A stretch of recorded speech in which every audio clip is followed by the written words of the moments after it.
ನಮಸ್ಕಾರ. ಶುಭ ಮಧ್ಯಾಹ್ನ ಪ್ರೀತಿಯ ಶಿಕ್ಷಕರಿಗೆ, ಶಾಲಾ ಸಿಬ್ಬಂದಿ ವರ್ಗದವ್ರಿಗೆ ಹಾಗೂ ಆಡಳಿತ ಮಂಡಳಿಗೆ. ತಮ್ಮೆಲ್ಲರಿಗೂ ಕೂಡ ಇವತ್ತಿನ ಈ ಒಂದು ಸಿಮ್ಯುಲೇಷನ್ ತರಬೇತಿಯ ಕ್ಲಾಸ್ಗೆ ಆತ್ಮೀಯವಾದಂತಹ ಸ್ವಾಗತ ಕೋರ್ತಾ ಇರೋದು ನಾನು ಅಶ್ವಿತಾ ಮಲ್ನಾಡ್. ಮೂಲತಃ ನಾನು ಬೆಂಗಳೂರಿನ ನಿವಾಸಿ. ವಿದ್ಯಾಶಕ್ತಿ ಕರ್ನಾಟಕ ವಿಭಾಗದ ವಿಜ್ಞಾನದ ಶಿಕ್ಷಕಿಯಾಗಿ ಕಾರ್ಯನಿರ್ವಹಿಸ್ತಾ ಇದ್ದೀನಿ. ಈ ಒಂದು ಸಂದರ್ಭದಲ್ಲಿ ತಮ್ಮನ್ನೆಲ್ಲರನ್ನು ಉದ್ದೇಶಿಸಿ ಮಾತಾಡ್ತಿರೋದು ನನಗೆ ಬಹಳ ಸಂತೋಷವನ್ನ ತರ್ತಾ ಇದೆ. ಸಿಮ್ಯುಲೇಷನ್ ಅಂತ ಹೇಳಿದ್ರೆ ಏನು, ಇದರ ಕಾರ್ಯವೈಖರಿ ಯಾವ ರೀತಿ ನಡೆಯುತ್ತೆ ಅಂತ ನಾವು ತಿಳಿಯೋದಕ್ಕಿಂತ ಮುಂಚೆ ಶಿಕ್ಷಣ ವ್ಯವಸ್ಥೆಯ ಬಗ್ಗೆ ಒಂದಿಷ್ಟು ವಿಷಯಗಳು ನಮ್ಗೆ ತಿಳಿದಿರೋದನ್ನ ನಿಮ್ಮೊಟ್ಟಿಗೆ ಹಂಚ್ಕೊಳ್ಳುವಂತಹ ಕೌತುಕತೆ ನಮ್ಗೆ.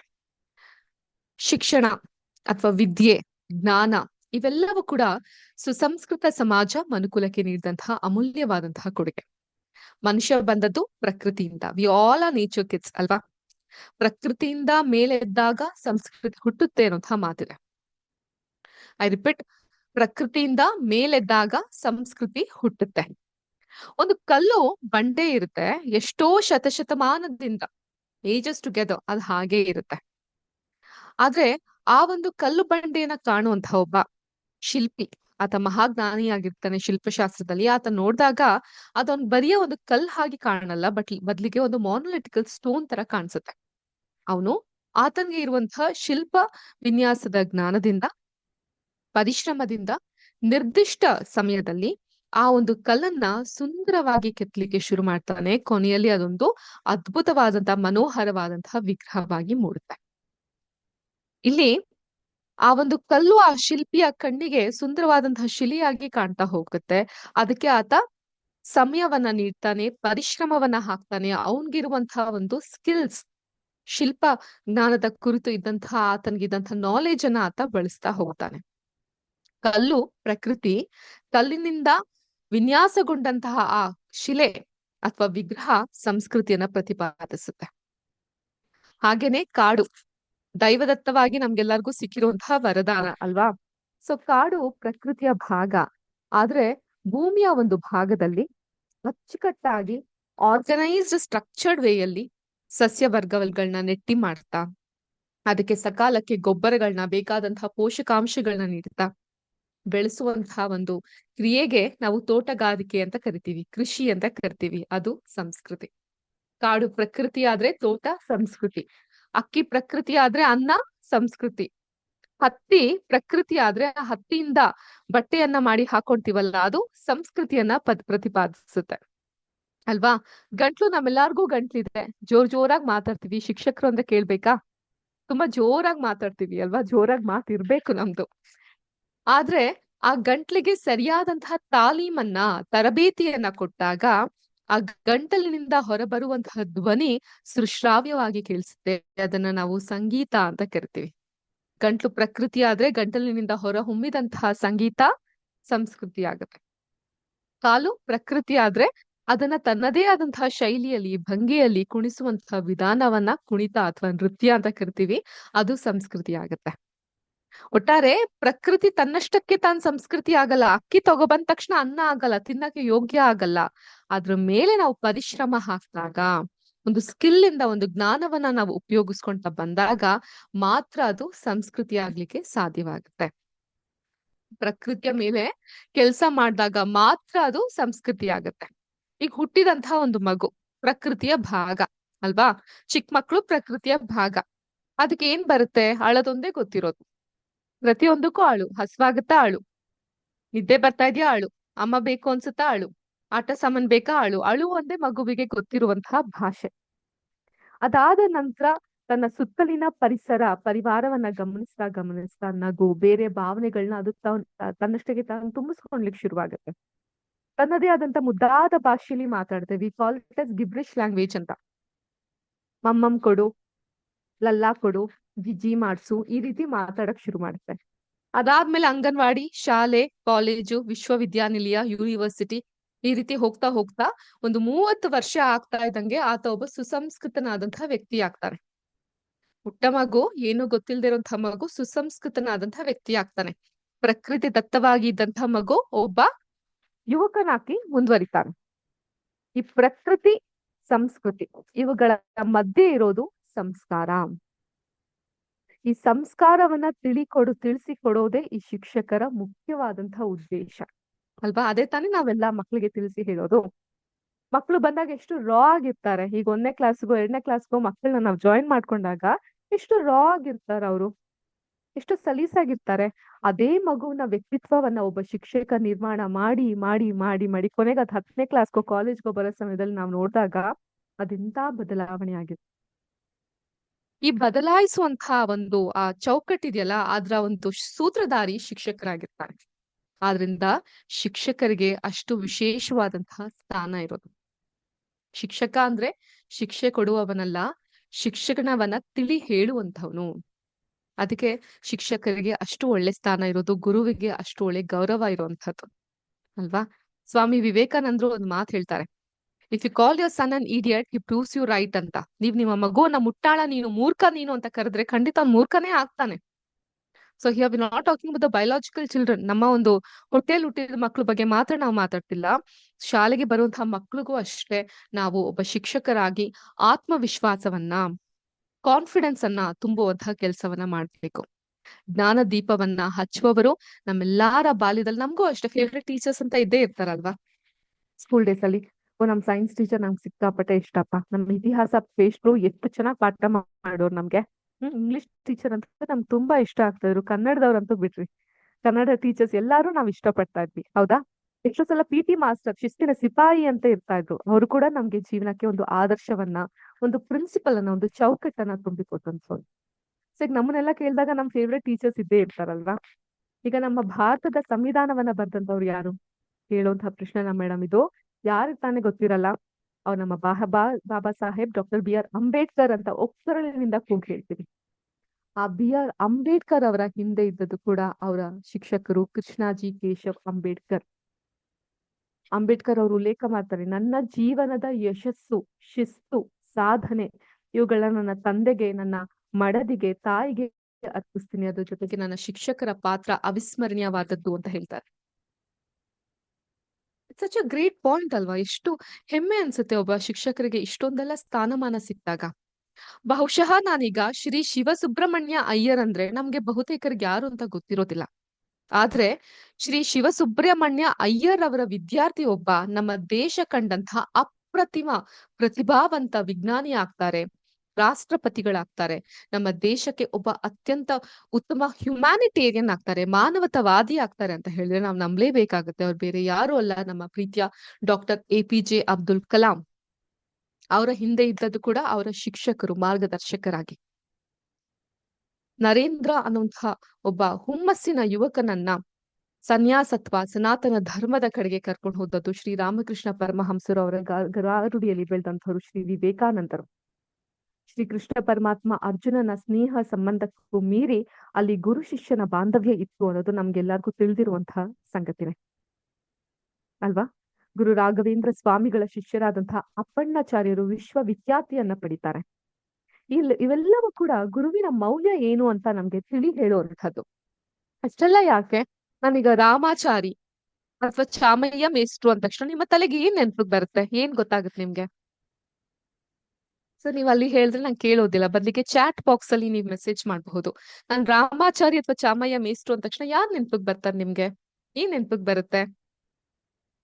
ಆಬ್ವಿಯಸ್ಲಿ ಅವ್ರು ಗುರು ಶಿಷ್ಯರೇ. ಚಾಮಯ್ಯ ಮೇಷ್ಟ್ರು, ರಾಮಾಚಾರಿ ಶಿಷ್ಯ. ಸೊ ಅವ್ರಿಬ್ರು ಸಂಬಂಧ ನೆನ್ಪಿಸ್ಕೊಂಡಾಗ ಏನ್ ನೆನ್ಪಿಗೆ ಬರುತ್ತೆ? ಯಾರಿಗಾದ್ರೂ ಗೊತ್ತಿದ್ಯಾ? ಮೋಸ್ಟ್ ಆಫ್ ದಮ್ ಕನ್ನಡದವರೇ ಇದ್ದೀರಾ ಅಂತ ಭಾವಿಸ್ತೀನಿ. ಎಲ್ಲರೂ ಕನ್ನಡದವರೇನಾ? ಸೊ ಕನ್ನಡದವ್ರು ಅಂದ್ರೆ ತುಂಬಾ ಈಸಿಯಾಗಿ ಗೊತ್ತಾಗುತ್ತೆ ನಾನು ಏನ್ರ ಬಗ್ಗೆ ಮಾತಾಡ್ತಾ ಇದ್ದೀನಿ, ನಾನು ಯಾರ ಬಗ್ಗೆ ಹೇಳ್ತಾ ಇದ್ದೀನಿ ಅಂತ. ಸೊ ಇಂಟರಾಕ್ಟ್ ಮಾಡೋಣ. Let it be a interactive session. ಶಿಕ್ಷಕರಾಗಿ ನಿಮಗ್ ಗೊತ್ತಿರುತ್ತೆ ಒಂದು ಇಂಟರಾಕ್ಷನ್ ಅನ್ನೋದು ಎಷ್ಟು ಅವಶ್ಯಕ ಅಂತ ಅನ್ಬಿಟ್ಟು. ಸೊ ನೀವ್ ಹೇಳಿ, ರಾಮಾಚಾರಿ ಹಾಗೂ ಚಾಮಯ್ಯ ಮೇಷ್ಟ್ರು ಅಂದ ತಕ್ಷಣ ನಿಮ್ಗೆ ಏನ್ ನೆನ್ಪಿಗೆ ಬರುತ್ತೆ ಅಂತ ನಮ್ಗೆ ಚಾಟ್ ಬಾಕ್ಸ್ ಮುಖಾಂತರ ತಿಳಿಸಬಹುದು ನೀವು.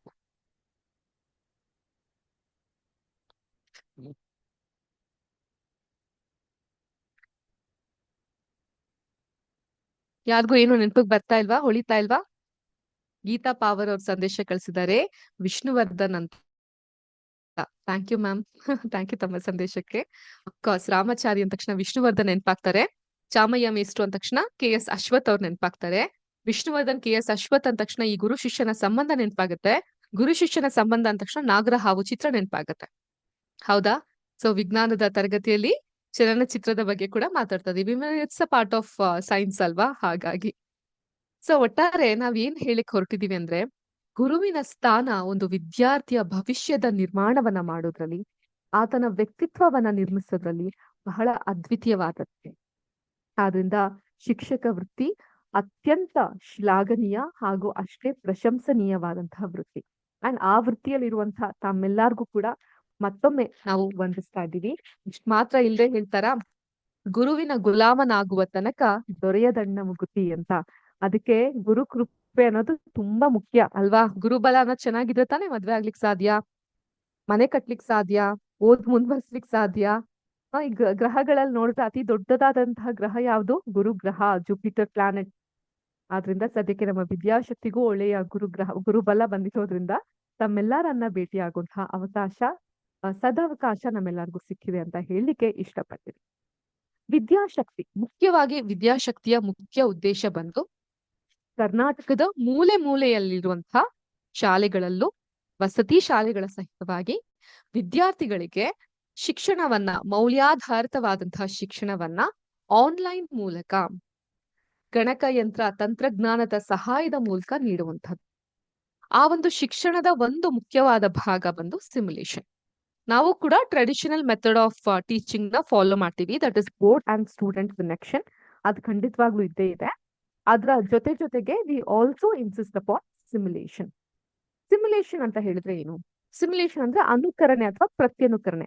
ಆಗಾಗ್ಲೇ ಘಟಿಸಿ ಹೋಗಿರುವಂತಹ ಸಂಗತಿಗಳನ್ನ ಮತ್ತೊಮ್ಮೆ ಒಂದು ಆನಿಮೇಷನ್ ಮೂಲಕನೋ, ಚಿತ್ರಗಳ ಮೂಲಕನೋ ಅನುಕರಣೆ ಮಾಡಿ ತೋರಿಸುವಂಥದ್ದು. ನಾಗ್ಲೇ ರಾಮಾಚಾರಿ ಚಿತ್ರದ ಉದಾಹರಣೆಯನ್ನ ಕ್ಷಮಿಸಿ, ರಾಮಾಚಾರಿ ಚಿತ್ರ ಅಲ್ಲ, ನಾಗರ ಹಾವು ಪಾತ್ರ ಅಷ್ಟೊಂದು ಎಫೆಕ್ಟಿವ್ ಆಗಿದೆ ಅಲ್ಲ. ಸೊ ಆ ಪಾತ್ರದ ಬಗ್ಗೆ ಚಿತ್ರದ ಬಗ್ಗೆ ಹೇಳೋದಾದ್ರೆ, ಈ ನಾಗರ ಹಾವು ಚಿತ್ರ ಮೂಲಾಧಾರಿತವಾದದ್ದು ಕಾದಂಬರಿಯನ್ನು. ತರಾಸು ಅವರು ಬರ್ದಿರುವಂತಹ ಕಾದಂಬರಿ ನಾಗರ ಹಾವನ್ನ ಪುಟ್ಟಣ್ಣ ಕಣಗಾಲ್ ಅವರು ನಾಗರ ಹಾವು ಅನ್ನುವಂತಹ ಚಿತ್ರವನ್ನ ನಿರ್ದೇಶನ ಮಾಡ್ತಾರೆ. ಈಗ ತರಾಸು ಅವರ ಕಾದಂಬರಿಯನ್ನ ನಾವು ಅಕಸ್ಮಾತ್ ಇವಾಗ ಓದೋದಾದ್ರೆ, ಓದ್ತಿರ್ಬೇಕಾದ್ರೆ ಪ್ರತಿ ಒಂದು ಸನ್ನಿವೇಶವೂ ಕೂಡ ನಮ್ಗೆ ಚಿತ್ರದ ನೆನಪಾಗ್ತಾ ಹೋಗುತ್ತೆ. ಅಥವಾ ಪಾತ್ರಗಳನ್ನ ಗಮನಿಸಿದಾಗ, ಈಗ ಮೇಡಮ್ ಅವ್ರು ಹೇಳ್ದಂಗೆ ರಾಮಾಚಾರಿ ಅಂತ ಪಾತ್ರ ನೆನಪಾದ ತಕ್ಷಣ ವಿಷ್ಣುವರ್ಧನ್ ನೆನಪಾಗ್ತಾರೆ. ಚಾಮಯ್ಯ ಮೇಸ್ತ್ರ ಅಂದ ತಕ್ಷಣ ಕೆ ಎಸ್ ಅಶ್ವಥ್ ನೆನಪಾಗ್ತಾರೆ ಅಲ್ವಾ? ಹಾಗೆ ಒಂದ್ ಅಲಮೀಲು ಅಂದ ತಕ್ಷಣ ಆರ್ತಿ ಅವ್ರು ನೆನಪಾಗ್ತಾರೆ. ವರದ ಅಂದ ತಕ್ಷಣ ಶಿವರಾಮ್ ಅವ್ರು ನೆನಪಾಗ್ತಾರೆ. ಹೀಗೆ ನಮ್ಗೆ ಆ ಪಾತ್ರಗಳು ನಮ್ಮ ಕಣ್ ಮುಂದೆ ಬರುತ್ತೆ. ಯಾಕೆ? ನಮ್ಮ ಕಣ್ಣು ಆ ದೃಶ್ಯವನ್ನ ಗಮನಿಸಿದೆ. We have captured those pictures and ಅದು ನಮ್ಮ ಮನಸ್ಸಿನಲ್ಲಿ ಚಿರಸ್ಥಾಯಿಯಾಗಿ ಶಾಶ್ವತವಾಗಿ ಕೂತ್ಕೊಂಡ್ಬಿಟ್ಟಿದೆ.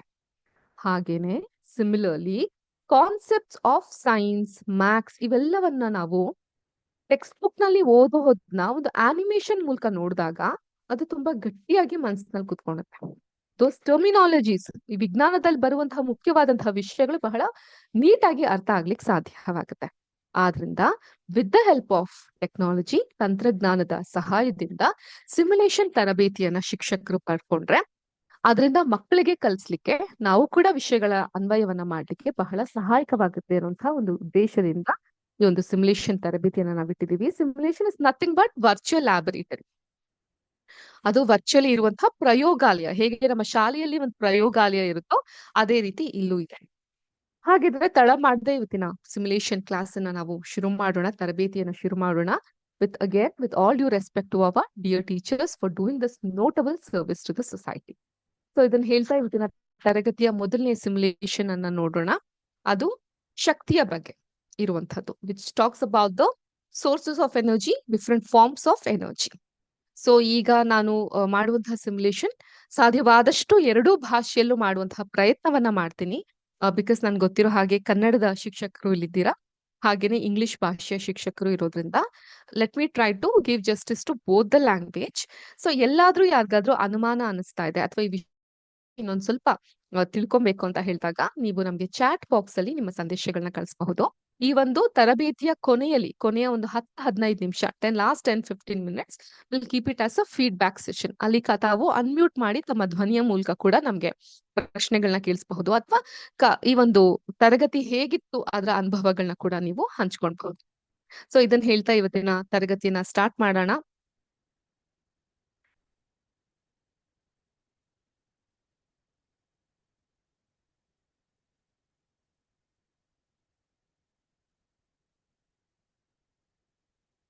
ಎನರ್ಜಿ ಫಾರ್ಮ್ಸ್ ಅಂಡ್ ಚೇಂಜಸ್, ಶಕ್ತಿಯ ಆಕಾರಗಳು ಹಾಗೂ ಶಕ್ತಿಯಲ್ಲಾಗುವಂತಹ ಬದಲಾವಣೆ. ಸೊ ಇದನ್ನ ಹೇಳ್ಬೇಕಾದ್ರೆ ಸಾಮಾನ್ಯವಾಗಿ ಒಂದು ಮಾತಿದೆ, energy can either be created not destroyed but it can be converted from one form to another form. ಶಕ್ತಿಯನ್ನ ನಾವು ಹುಟ್ಟಿಸ್ಲಿಕ್ಕೂ ಆಗಲ್ಲ, ಅದಕ್ಕೆ ಕೊನೆನೂ ಇಲ್ಲ, ಬದಲಿಗೆ ಅದು ಒಂದು ರೂಪದಿಂದ ಮತ್ತೊಂದು ರೂಪಕ್ಕೆ ರೂಪಾಂತರಗೊಳ್ಳುತ್ತೆ ಅನ್ನುವಂತಹ ಮಾತಿದೆ. ಸೊ ಅದನ್ನ ಈ ಒಂದು ಸಿಮ್ಯುಲೇಷನ್ ಮೂಲಕ ನಾವು ಮಕ್ಕಳಿಗೆ ಅರ್ಥೈಸುವಂತಹ ಪ್ರಯತ್ನವನ್ನ ಮಾಡಬಹುದು. ಸೊ ಈ ಒಂದು ಸಿಮ್ಯುಲೇಷನ್ ಅಲ್ಲಿ ನಾವು will explore of various forms of energy. ಅರ್ಥಾಯ್ತಾ? ಬೇರೆ ಬೇರೆ ಆಕಾರಗಳ, ಶಕ್ತಿಯ ಆಕಾರಗಳನ್ನ ನಾವು ನೋಡ್ತಾ ಹೋಗಬಹುದು. ಲೈಕ್ ಮೆಕ್ಯಾನಿಕಲ್ ಎನರ್ಜಿ, ಯಾಂತ್ರಿಕ ಶಕ್ತಿ; ಎಲೆಕ್ಟ್ರಿಕಲ್ ಎನರ್ಜಿ, ವಿದ್ಯುತ್ ಶಕ್ತಿ; ಕೆಮಿಕಲ್ ಎನರ್ಜಿ, ರಾಸಾಯನಿಕ ಶಕ್ತಿ; ಲೈಟ್ ಎನರ್ಜಿ, ಬೆಳಕಿನ ಶಕ್ತಿ. ಈ ರೀತಿಯಾಗಿ ನೋಡ್ತಾ ಹೋಗಬಹುದು. And the simulation help us to visualise the concept like energy transfer and conversation of energy. So ಇದು ನಮ್ಗೆ ಒಂದು ಎನರ್ಜಿ ಟ್ರಾನ್ಸ್ಫರ್ ಅನ್ನೋದು ಯಾವ ತರ ಆಗುತ್ತೆ, ಮತ್ತೆ ಎನರ್ಜಿನ ಹೇಗೆ ಕಾಪಾಡ್ಕೊಳ್ಬಹುದು ಅನ್ನೋದು ಕುರಿತು ಕೂಡ ನೋಡಬಹುದು. ಜೊತೆಗೆ from one form to another form energy how it's get converted, ಅದು ಕೂಡ ನಾವು ಈ ಒಂದು ಸಿಮ್ಯುಲೇಷನ್ ಅಲ್ಲಿ ನೋಡ್ತಾ ಹೋಗಬಹುದು. ಎನರ್ಜಿ ಹೇಗೆ ಟ್ರಾನ್ಸ್ಫರ್ ಆಗುತ್ತೆ ಅನ್ನೋದನ್ನು ಕೂಡ ನೋಡಬಹುದು. ಸಾಮಾನ್ಯವಾಗಿ ಏನಾಗುತ್ತೆ ಅಂದ್ರೆ, ಎಸ್ಪೆಷಲಿ ನಾವು ಶಿಕ್ಷಕರಿಗೆ ಬೆಳಿಗ್ಗೆ ಪಾಠ ಮಾಡ್ಲಿಕ್ಕೆ ಶಾಲೆಗೆ ತುಂಬಾ ಸಿದ್ಧರಾಗಿ ಬಂದಿರ್ತೀವಿ, ಚೆನ್ನಾಗಿ ಪ್ರಿಪೇರ್ ಆಗಿ, ಸ್ವಲ್ಪ ಫಿಸಿಕಲಿ ಚೆನ್ನಾಗಿ ತಿಂದು ಉಂಡು ಕಾಫಿ ಟೀ ಎಲ್ಲ ಕುಡ್ದು ಆಕ್ಟಿವ್ ಆಗಿ ಬಂದಿರ್ತೀವಿ. ಮಕ್ಕಳಿಗೆ ಪಾಠ ಮಾಡ್ತಾ ಮಾಡ್ತಾ ಕ್ಲಾಸ್ ತಗೊಂತಾ ಸಂಜೆ ಆಗೋಷ್ಟ್ರಲ್ಲಿ ವಿ ಗೆಟ್ ಕಂಪ್ಲೀಟ್ಲಿ ಎಕ್ಸಾಸ್ಟೆಡ್. ಸಾಕಪ್ಪ ಅನ್ಸ್ಬಿಡುತ್ತೆ. ಅದ್ರ ಮಧ್ಯೆ ಯಾರಾದ್ರೂ ಬಂದು ಟೀಚರ್ ಜಾಬ್ ಬಿಡ್ರಿ, ಸಿಕ್ಕಾಪಟ್ಟೆ ಸಿಂಪಲ್, ಆರಾಮಾಗಿ ಮಾಡ್ಕೊಂಡ್ ಬರ್ಬಹುದು ಅಂತ ಹೇಳಿದ್ರೆ ಎಷ್ಟು ಕೋಪ ಬರ್ಬೇಡ. ಹೀಗೆ ಆಗುತ್ತಾ ನಿಮ್ಗೂ ಸಹ? ಹೇಳ್ತಾರ ಟೀಚರ್ ಜಾಬ್ ಬಿಡ್ರಿ, ಏನ್ರಿ ಸಿಕ್ಕಾಪಟ್ಟೆ ಸಿಂಪಲ್, ಆರಾಮಾಗಿ ಮಾಡಬಹುದು ಅಂತ. One of the most difficult notable job ಅಂದ್ರೆ ಅದು ಶಿಕ್ಷಕರ ಕೆಲಸ. ಸಿಕ್ಕಾಪಟ್ಟೆ ಎನರ್ಜಿ ಬೇಕು ನಮ್ ಕೆಲಸವನ್ನ ಮಾಡ್ಲಿಕ್ಕೆ, ಅಲ್ವಾ? ಹಾಗೆ ಸೊ ನೀವು ಕೂಡ ನಿಮ್ಮ ಅಭಿಪ್ರಾಯಗಳನ್ನ ಹೇಳ್ಬಹುದು. Can at least give some reaction, thumbs up, hands up, ಎಷ್ಟೊಂದು ರಿಯಾಕ್ಷನ್ಸ್ ಗಳಿದೆ, ನಗು, ಅಳು ಎಲ್ಲಾನು ನಮಗೆ ತಿಳಿಸಿ ಹೇಳ್ಬಹುದು. So let it be a very interactive session. ತುಂಬಾ ಆಕ್ಟಿವ್ ಆಗಿ ಎರಡೂ ಕಡೆ ಇದ್ದಾಗ ಸೆಷನ್ ಮಾಡ್ಲಿಕ್ಕೆ ಈಸಿ ಆಗುತ್ತೆ. ನಮಗೂ ಕೂಡ ಒಂದ್ ಸ್ವಲ್ಪ ಎನರ್ಜಿ ಜಾಸ್ತಿ ಆಗುತ್ತೆ, ಸ್ಫೂರ್ತಿ ಬರುತ್ತೆ, ಶಕ್ತಿ ಬರುತ್ತೆ ಕ್ಲಾಸ್ ನ ಮಾಡ್ಲಿಕ್ಕೆ. ಹೌದಾ? ಶಿಕ್ಷಕ ವೃತ್ತಿ ತುಂಬಾ ಈಸಿನಾ? ಆರಾಮಾಗಿ ಮಾಡಿ ಮುಗಿಸ್ಬಿಡ್ಬೋದಲ್ವಾ? ಏನಂತೀರಾ? ನಾವೇನು ಹೇಳಲ್ಲ ಮ್ಯಾಮ್, ನಾವೇನೇ ಹೇಳೋದಾದ್ರೂ ಸೆಷನ್ ಕೊನೆಗೆ ಮಾತಾಡ್ತೀವಿ ಅಂತಿದ್ದೀರಾ? ಸೊ ನಿಮ್ಮ ಅಭಿಪ್ರಾಯಗಳನ್ನ ನೀವು ಕಳಿಸಬಹುದು, ರಿಯಾಕ್ಷನ್ ಮೂಲಕ, ಮೆಸೇಜ್ ಮೂಲಕ ಎಲ್ಲ ಕಳಿಸಬಹುದು. Let it be more interactive ಅಂತ ಹೇಳ್ತಾ will see with this first introduction. So introduction ಅಲ್ಲಿ ನೀವು ಇಲ್ಲಿ ಕಾಣ್ತಾ ಇರಬಹುದು, ವಿಷುವಲ್ ಆಗಿ ನಾವು ಕಲಿತಾ ಹೋಗ್ತಾ ಇದೀವಿ. ಹೇಗೆ ಅಂತ ಹೇಳಿದ್ರೆ, ಒಂದು ಶಕ್ತಿಯ ರೂಪವನ್ನ ಅರ್ಥ ಮಾಡ್ಕೊಡ್ಲಿಕ್ಕೆ ಫಸ್ಟ್ ಇಲ್ಲಿ ಥರ್ಮೋಮೀಟರ್ ನ ಕಾಣ್ತಾ ಇದೀವಿ. ತಾಪಮಾನವನ್ನ ಮಾಪಕ ಮಾಡ್ಲಿಕ್ಕೆ, ಅಂದ್ರೆ ಮೆಷರ್ ಮಾಡ್ಲಿಕ್ಕೆ we have the thermometer here. ಕಬ್ಬಿಣದ ಒಂದು ಬಾಕ್ಸ್ ಇದೆ, ಐರನ್ ಬಾಕ್ಸ್, ಬ್ರಿಕ್ ಇಟ್ಟಿಗೆ ಇದೆ, ಬರ್ನರ್ ಗಳಿದೆ, ಕೂಲ್ ಅಥವಾ ಹಾಟ್ ಎರಡೂ ಮಾಡ್ತಾ ಹೋಗಬಹುದು. ನೀರಿದೆ, ಆಲಿವ್ ಆಯಿಲ್ ಇದೆ. We have water and olive oil in the respective container. ನಾನು ಇಲ್ಲಿ ಎನರ್ಜಿ ಸಿಂಪಲ್ ಆದ ತಕ್ಷಣ ಎಲ್ಲಾ ಕಡೆ ಎನರ್ಜಿ ಬರ್ತಿರೋದನ್ನ ನಾವು ನೋಡಬಹುದು. ಹೀಟರ್ಸ್ ನ ಲಿಂಕ್ ಮಾಡಿದ್ರೆ ಎರಡು ಹೀಟರ್ ಒಂದೇ ಸಲ ನಾವು ಯೂಸ್ ಮಾಡ್ತಾ ಹೋಗಬಹುದು. ಈಗ ಇಲ್ಲಿ 4 ಥರ್ಮೋಮೀಟರ್ ನ 4 ಭಾಗದ ಕಡೆಗೂ ನಾನು ಇಡ್ತಾ ಇದ್ದೀನಿ. 2 ಘನ ರೂಪ ಇದೆ, 2 ದ್ರವ ರೂಪ ಇದೆ.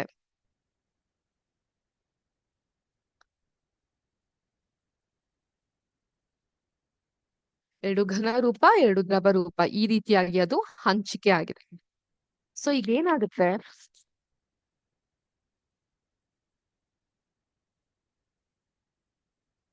ನೀರನ್ನ ಮತ್ತೆ ಎಣ್ಣೆಯನ್ನ, water and olive oil, when I start heating both of this, you can see the movement of the energy. So ಇಲ್ಲಿ ಶಕ್ತಿಯ ಸಂಚಲನ ಆಗ್ತಾ ಇರೋದನ್ನ ಗಮನಿಸಬಹುದು.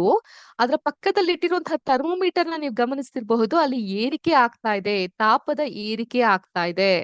ಸೊ ಎರಡಲ್ಲೂ ಕೂಡ ಶಾಖ ಉತ್ಪಾದನೆ ಅನ್ನೋದು ಆಗ್ತಾ ಇದೆ. ನೀರು ಆಲ್ರೆಡಿ ಹಬೆ ಏರ್ಲಿಕ್ಕೆ ಶುರುವಾಯ್ತು. There steam in the water. Similarly ಇನ್ನೊಂದ್ ಸ್ವಲ್ಪ ಹೊತ್ತಲ್ಲೇ ಎಣ್ಣೆನೂ ಕೂಡ ಬಿಸಿ ಆಗ್ತಾ ಇದೆ. ಸೊ ಅಲ್ಲೂ ಕೂಡ ಸ್ಟೀಮ್ ಅನ್ನ ನೀವು ಕಾಣ್ತಾ ಹೋಗಬಹುದು. ಈ ರೀತಿಯಾಗಿ ದ್ರವ ರೂಪದಲ್ಲಿ in the form of liquid energy transfer ಆಗ್ತಾ ಇರೋದನ್ನ ನಾವು ನೋಡ್ತಾ ಇರಬಹುದು. ಯಾವ ರೀತಿ ಟ್ರಾನ್ಸ್ಫರ್ ಆಗ್ತಾ ಇದೆ ಎನರ್ಜಿ, ಯಾವ ರೀತಿ ಹೋಗ್ತಾ ಇದೆ? ಶಾಖದ ರೀತಿಯಲ್ಲಿ ಹೋಗ್ತಾ ಇದೆ. ಹೊಗೆ ಆಡ್ತಿರೋ ರೀತಿಯಲ್ಲಿ ಎನರ್ಜಿ ಟ್ರಾನ್ಸ್ಫರ್ ಆಗ್ತಿರೋದನ್ನ ನೋಡ್ಬಹುದು. ಅದೇ ರೀತಿ ನಾನು ಈ ಬರ್ನರ್ ನ ಕೂಲ್ ಮಾಡ್ತಾ ಹೋದಾಗ ಎನರ್ಜಿ ಡ್ರಾಪ್ ಆಗೋದನ್ನ, ಥರ್ಮೋಮೀಟರ್ ಸರ್ ಅಂತ ಕೆಳಗಡೆ ಇಳಿದು ಹೋಗ್ತಾ ಇರೋದನ್ನ ಕೂಡ ನಾವು ಗಮನಿಸ್ತಾ ಹೋಗಬಹುದು. ಸೊ ಈ ರೀತಿಯಲ್ಲಿ ದ್ರವ ರೂಪದಲ್ಲಿ ಎನರ್ಜಿಯ ಮೂವ್ಮೆಂಟ್ ಏನಾಗ್ತಾ ಇದೆ ಅಂತ ನಾವು ಮಕ್ಕಳಿಗೆ ತಿಳಿ ಹೇಳಲಿಕ್ಕೆ ಈ ಒಂದು ಸಿಮ್ಯುಲೇಷನ್ ಬಹಳ ಸಹಾಯಕವಾಗಿ ಇರುತ್ತೆ. ಹಾಗೇನೆ ಈಗ ಇವೆರಡನ್ನು ಕೆಳಗಡೆ ಇಟ್ಬಿಡೋಣ. ಘನ ರೂಪದಲ್ಲಿ ಇದನ್ನ ಹೇಗ್ ಕಾಣಬಹುದು ಅಂತ ನೋಡೋಣ. ಇಲ್ಲಿ ಇಟ್ಟಿಗೆನ ಒಂದ್ ಕಡೆ ಇಡ್ತೀನಿ, ಕಬ್ಬಿಣ ಐರನ್ ನ ಇನ್ನೊಂದ್ ಕಡೆ ಇಡ್ತೀನಿ. ಹೀಟ್ ನ ಜಾಸ್ತಿ ಮಾಡಿದಾಗ ಅಗೇನ್ ಯು ಕ್ಯಾನ್ ಸಿ ಎರಡರಲ್ಲೂ ಕೂಡ ಟೆಂಪರೇಚರ್ ತಾಪ ಅನ್ನೋದು ಏರ್ತಾ ಇದೆ, ಎನರ್ಜಿ ಮೂವ್ಮೆಂಟ್ ಆಗ್ತಾ ಇರೋದನ್ನ ನಾವಿಲ್ಲಿ ಗಮನಿಸಬಹುದು. ಅದೇ ರೀತಿ ಇದನ್ನ ಕೂಲ್ ಮಾಡಿದಾಗ ಎನರ್ಜಿ ಲೆವೆಲ್ ಡೌನ್ ಆಗ್ತಾ ಇರೋದನ್ನ ಕೂಡ ನಾವು ಗಮನಿಸಬಹುದು. ಘನದಲ್ಲೂ ಕೂಡ ಈ ರೀತಿ ಎನರ್ಜಿಯ ಮೂವ್ಮೆಂಟ್ ಆಗ್ತಾ ಇರೋದನ್ನ ನಾವು ಗಮನಿಸ್ತಾ ಹೋಗಬಹುದು. ಸೊ ಹೀಗಿರ್ಬೇಕಾದ್ರೆ ನಾನೀಗ ನೀರಿನೊಳಗೆ ಇಟ್ಟಿಗೆಯನ್ನ ಇಟ್ಟು ಮತ್ತೊಮ್ಮೆ ಒಂದು ಟೆಸ್ಟ್ ಮಾಡಿದಾಗ ಆಗ್ಲೂ ಸಹ you can see the change in the temperature. Thermometer ಅಲ್ಲಿ ತಾಪಮಾನದಲ್ಲಿ ಏರಿಕೆ ಆಗ್ತಾ ಇರೋದನ್ನ ನಾವು ಗಮನಿಸಬಹುದು. ಸೊ ಈ ರೀತಿಯಾಗಿ ವೇರಿಯಸ್ ಪರ್ಮಿಟೇಷನ್ ಅಂಡ್ ಕಾಂಬಿನೇಷನ್ಸ್ ಗಳನ್ನ ಮಾಡ್ತಾ ನಾವು ಮಕ್ಕಳುಗಳಿಗೆ ಘನ ರೂಪದಲ್ಲಿ, ದ್ರವ ರೂಪದಲ್ಲಿ, ಘನ ದ್ರವ ಎರಡೂ ರೂಪದಲ್ಲೂ ಕೂಡ ಹೇಗೆ ಎನರ್ಜಿ, ಶಕ್ತಿ ಅನ್ನೋದು ಅದರ ಹರಿವು ಆಗ್ತಾ ಇದೆ, ಅದರ ಮೂವ್ಮೆಂಟ್ ಅನ್ನೋದು ಆಗ್ತಾ ಇದೆ ಅನ್ನೋದನ್ನ ನಾವು ಮಕ್ಕಳಿಗೆ ತೋರಿಸ್ಲಿಕ್ಕೆ ಈ ಸಿಮ್ಯುಲೇಷನ್ ಅನ್ನ ಉಪಯೋಗಿಸ್ಕೊಂತ ಬರಬಹುದು. ಸೊ ಇದು ಶಕ್ತಿಯ ಹರಿವನ್ನ ನಮ್ಗೆ ಹೇಳ್ಕೊಡ್ತಾ ಇದ್ರೆ ನಾವು ನೆಕ್ಸ್ಟ್ ದ ಫಾರ್ಮ್ಸ್ ಆಫ್ ಎನರ್ಜಿಯನ್ನ ನೋಡ್ತಾ ಹೋಗೋಣ. ಫಾರ್ಮ್ ಆಫ್ ಎನರ್ಜಿ ನಾವೇನು ಅರ್ಥೈಸ್ಕೊಂತಾ ಹೋಗಬಹುದು, ಶಕ್ತಿಯ ಆಕಾರಗಳ ಬಗ್ಗೆ ತಿಳ್ಕೊಂತಾ ಹೋಗಬಹುದು. ನಾ ಆಗ್ಲೇ ಕ್ಲಾಸ್ ನ ಸ್ಟಾರ್ಟಿಂಗ್ ನಲ್ಲೇ ಒಂದು ಮಾತು ಹೇಳಿದೆ, energy can neither be created not destroyed but it can get transfer from to one form to another. ಶಕ್ತಿ ಒಂದು ರೂಪದಿಂದ ಮತ್ತೊಂದು ರೂಪಕ್ಕೆ ರೂಪಾಂತರಗೊಳ್ಳಬಹುದು ಅನ್ನುವಂತಹ ಮಾತನ್ನ ನಾನು ಹೇಳಿದ್ದೆ. ನಮ್ಮ ಎಕ್ಸಾಂಪಲ್ಸ್ ಗಳನ್ನೇ ಕೊಟ್ಟಿದ್ದೆ, ಹೇಗೆ ನಮ್ಗೆ ನಮ್ಮ ಎನರ್ಜಿ ಲಾಸ್ ಆಗಿ ಹೋಗುತ್ತೆ ಅಂತ. ಆಕ್ಚುಲಿ ಹೇಳೋದಾದ್ರೆ ನಮ್ಮ ಎನರ್ಜಿ ಲಾಸ್ ಆಗಿ ಹೋಗ್ತಾ ಇಲ್ಲ, ಅದು ಶಕ್ತಿ ಸಂಪೂರ್ಣವಾಗಿ ಎಕ್ಸಾಸ್ಟ್ ಆಗಿ ಹೋಗ್ತಾ ಇಲ್ಲ, ಆದ್ರೆ ಅದು ಇನ್ನೊಂದು ಶಕ್ತಿಯಾಗಿ ಪರಿವರ್ತನೆಗೊಳ್ತಾ ಇದೆ. ಅದನ್ನ ಈ ಒಂದು ಸಿಮ್ಯುಲೇಷನ್ ಮೂಲಕ ಅರ್ಥ ಮಾಡ್ಕೊಳ್ಳೋಣ. ಇಲ್ಲೊಂದು ಮಗುವನ್ನ ಕಾಣಬಹುದು ನೀವು. ಸೈಕಲ್ ತುಳಿತಾ ಇದೆ ಈ ಮಗು ಸೈಕಲ್ ತುಳಿತಾ ಅದರಿಂದ ಹೊರಬರುವಂತಹ ಶಕ್ತಿ ಯಾವುದು? ಮೆಕ್ಯಾನಿಕಲ್ ಎನರ್ಜಿ, ಯಾಂತ್ರಿಕ ಶಕ್ತಿ. ಅದರಿಂದ ಈ ಜನರೇಟರ್ ನ ತಲುಪಿ ಅಲ್ಲಿ ಈ ಕಾಯಿಲ್ ಬಿಸಿಯಾಗಿ ಶಾಖ ಉತ್ಪಾದನೆ ಆಗ್ತಾ ಇದೆ. ಸೊ ಥರ್ಮಲ್ ಎನರ್ಜಿ ಆಗಿ ಇದು ಕನ್ವರ್ಟ್ ಆಗ್ತಾ ಇದೆ. ಸೊ ಇದು ಹೇಗಾಗುತ್ತೆ ಅನ್ನೋದನ್ನ ನಾವು ನೋಡ್ತಾ ಹೋಗೋಣ. ನೋಡಿ, ಈ ಮಗು ಇಲ್ಲಿ ಸೈಕಲ್ ತುಳಿತಾ ಇದ್ದಾಗ ಅದ್ರಲ್ಲಿರುವಂತಹ ಶಕ್ತಿ ಕುಂಠಿತ ಆಗ್ತಾ ಇದೆ. It is coming down and going through this generator. ಅಲ್ಲಿಂದ ಇಲ್ಲಿಗೆ ಮೂವ್ಮೆಂಟ್ ಆಗ್ತಾ ಇದೆ. ಅಲ್ಲಿಂದ ನೀರು ಬಿಸಿ ಆಗ್ಲಿಕ್ಕೆ ಶುರುವಾಗುತ್ತೆ. ನೀರು ಬಿಸಿ ಆಗೋದನ್ನ ಈ ಥರ್ಮೋಮೀಟರ್ ಮೂಲಕ ನಾವು ಆ ತಾಪಮಾನವನ್ನ ಮಾಪಕವಾಗಿ ಕೆಲಸ ಮಾಡ್ತಾ ಥರ್ಮೋಮೀಟರ್ ನಾವು ಅದನ್ನ ಅಳಿಲಿಕ್ಕೆ ಸಾಧ್ಯ ಆಗುತ್ತೆ. ಈಗ ಮಗುಗೆ ಸುಸ್ತಾಗ್ತಾ ಇದೆ, ಎನರ್ಜಿ ಎಲ್ಲ ಡ್ರಾಪ್ ಆಗಿ ಹೋಗ್ತಾ ಇದೆ. ಇನ್ನು ಫಾಸ್ಟ್ ಆಗಿ ಸೈಕಲ್ ತುಳಿತಾ ಎನರ್ಜಿ ಡ್ರಾಪ್ ಆಗಿ ಕೊನೆಗೆ ಫೀಡ್ ಮೀ ಅಂತ ಅನಿಸ್ತಾ ಇದೆ ಅಲ್ವಾ? ಸೊ ಏನಾಗ್ತೀಗ ನಮ್ಗೆ ಆದಂಗೆನೆ ನಾವು ಕ್ಲಾಸ್ ಮಾಡಿ ಆಚೆ ಬರ್ತಿದ್ದಂಗೆ ಒಂದ್ ಕಾಫಿ ಕೊಟ್ರೆ ಸಾಕಪ್ಪ. ನಮ್ ಕರ್ನಾಟಕದ ಕಡೆ ಎಲ್ಲ, ದಕ್ಷಿಣ ಕರ್ನಾಟಕದ ಕಡೆ ಎಲ್ಲ ಕಾಫಿ ಹೇರಳವಾಗಿ ಕುಡಿಯೋದು. ಸೊ ಉತ್ತರ ಕರ್ನಾಟಕ, ಧಾರವಾಡ, ದಾವಣಗೆರೆ ಆ ಕಡೆ ಎಲ್ಲ ಚಾ ಮಂದಿ ಜಾಸ್ತಿ ಇದೀರಾ. ಸೊ ಒಂದ್ ಕಾಫಿನೋ ಟೀನೋ ಬೇಕು, ಅಥವಾ ಏನೋ ಒಂದ್ ಸ್ನಾಕ್ಸ್ ತಿನ್ಬೇಕು. ಸ್ವಲ್ಪ ಸುಸ್ತಾಗ್ತಾ ಇದೆ, ಎನರ್ಜಿ ಡೌನ್ ಆಯ್ತು ಅಂತ ಅನ್ಸುತ್ತೆ. ಯಾವಾಗ ನಮ್ಮಲ್ಲಿರುವಂತಹ ಶಕ್ತಿ ಎಕ್ಸಾಸ್ಟ್ ಆಗಿ ಹೋಗ್ತಾ ಇಲ್ಲ, but it is getting converted to another energy. ಅಲ್ಲಿ ಹೇಗೆ ಯಾಂತ್ರಿಕ ಶಕ್ತಿ, mechanical energy got converted into thermal energy, ಅದೇ ತರ ನಮ್ಮಲ್ಲಿರುವಂತಹ ಶಕ್ತಿ ಧ್ವನಿ ರೂಪಕದಲ್ಲಿ as a sound energy it is been coming out ಅಲ್ವಾ? ಧ್ವನಿ ರೂಪದಲ್ಲಿ ಬೇರೆಯವ್ರಿಗೆ ಕೇಳಿಸಿ ನಮ್ಮ ಶಕ್ತಿ ಅನ್ನೋದು ಕುಂಠಿತ ಆಗ್ತಾ ಇದೆ. So it is getting changed.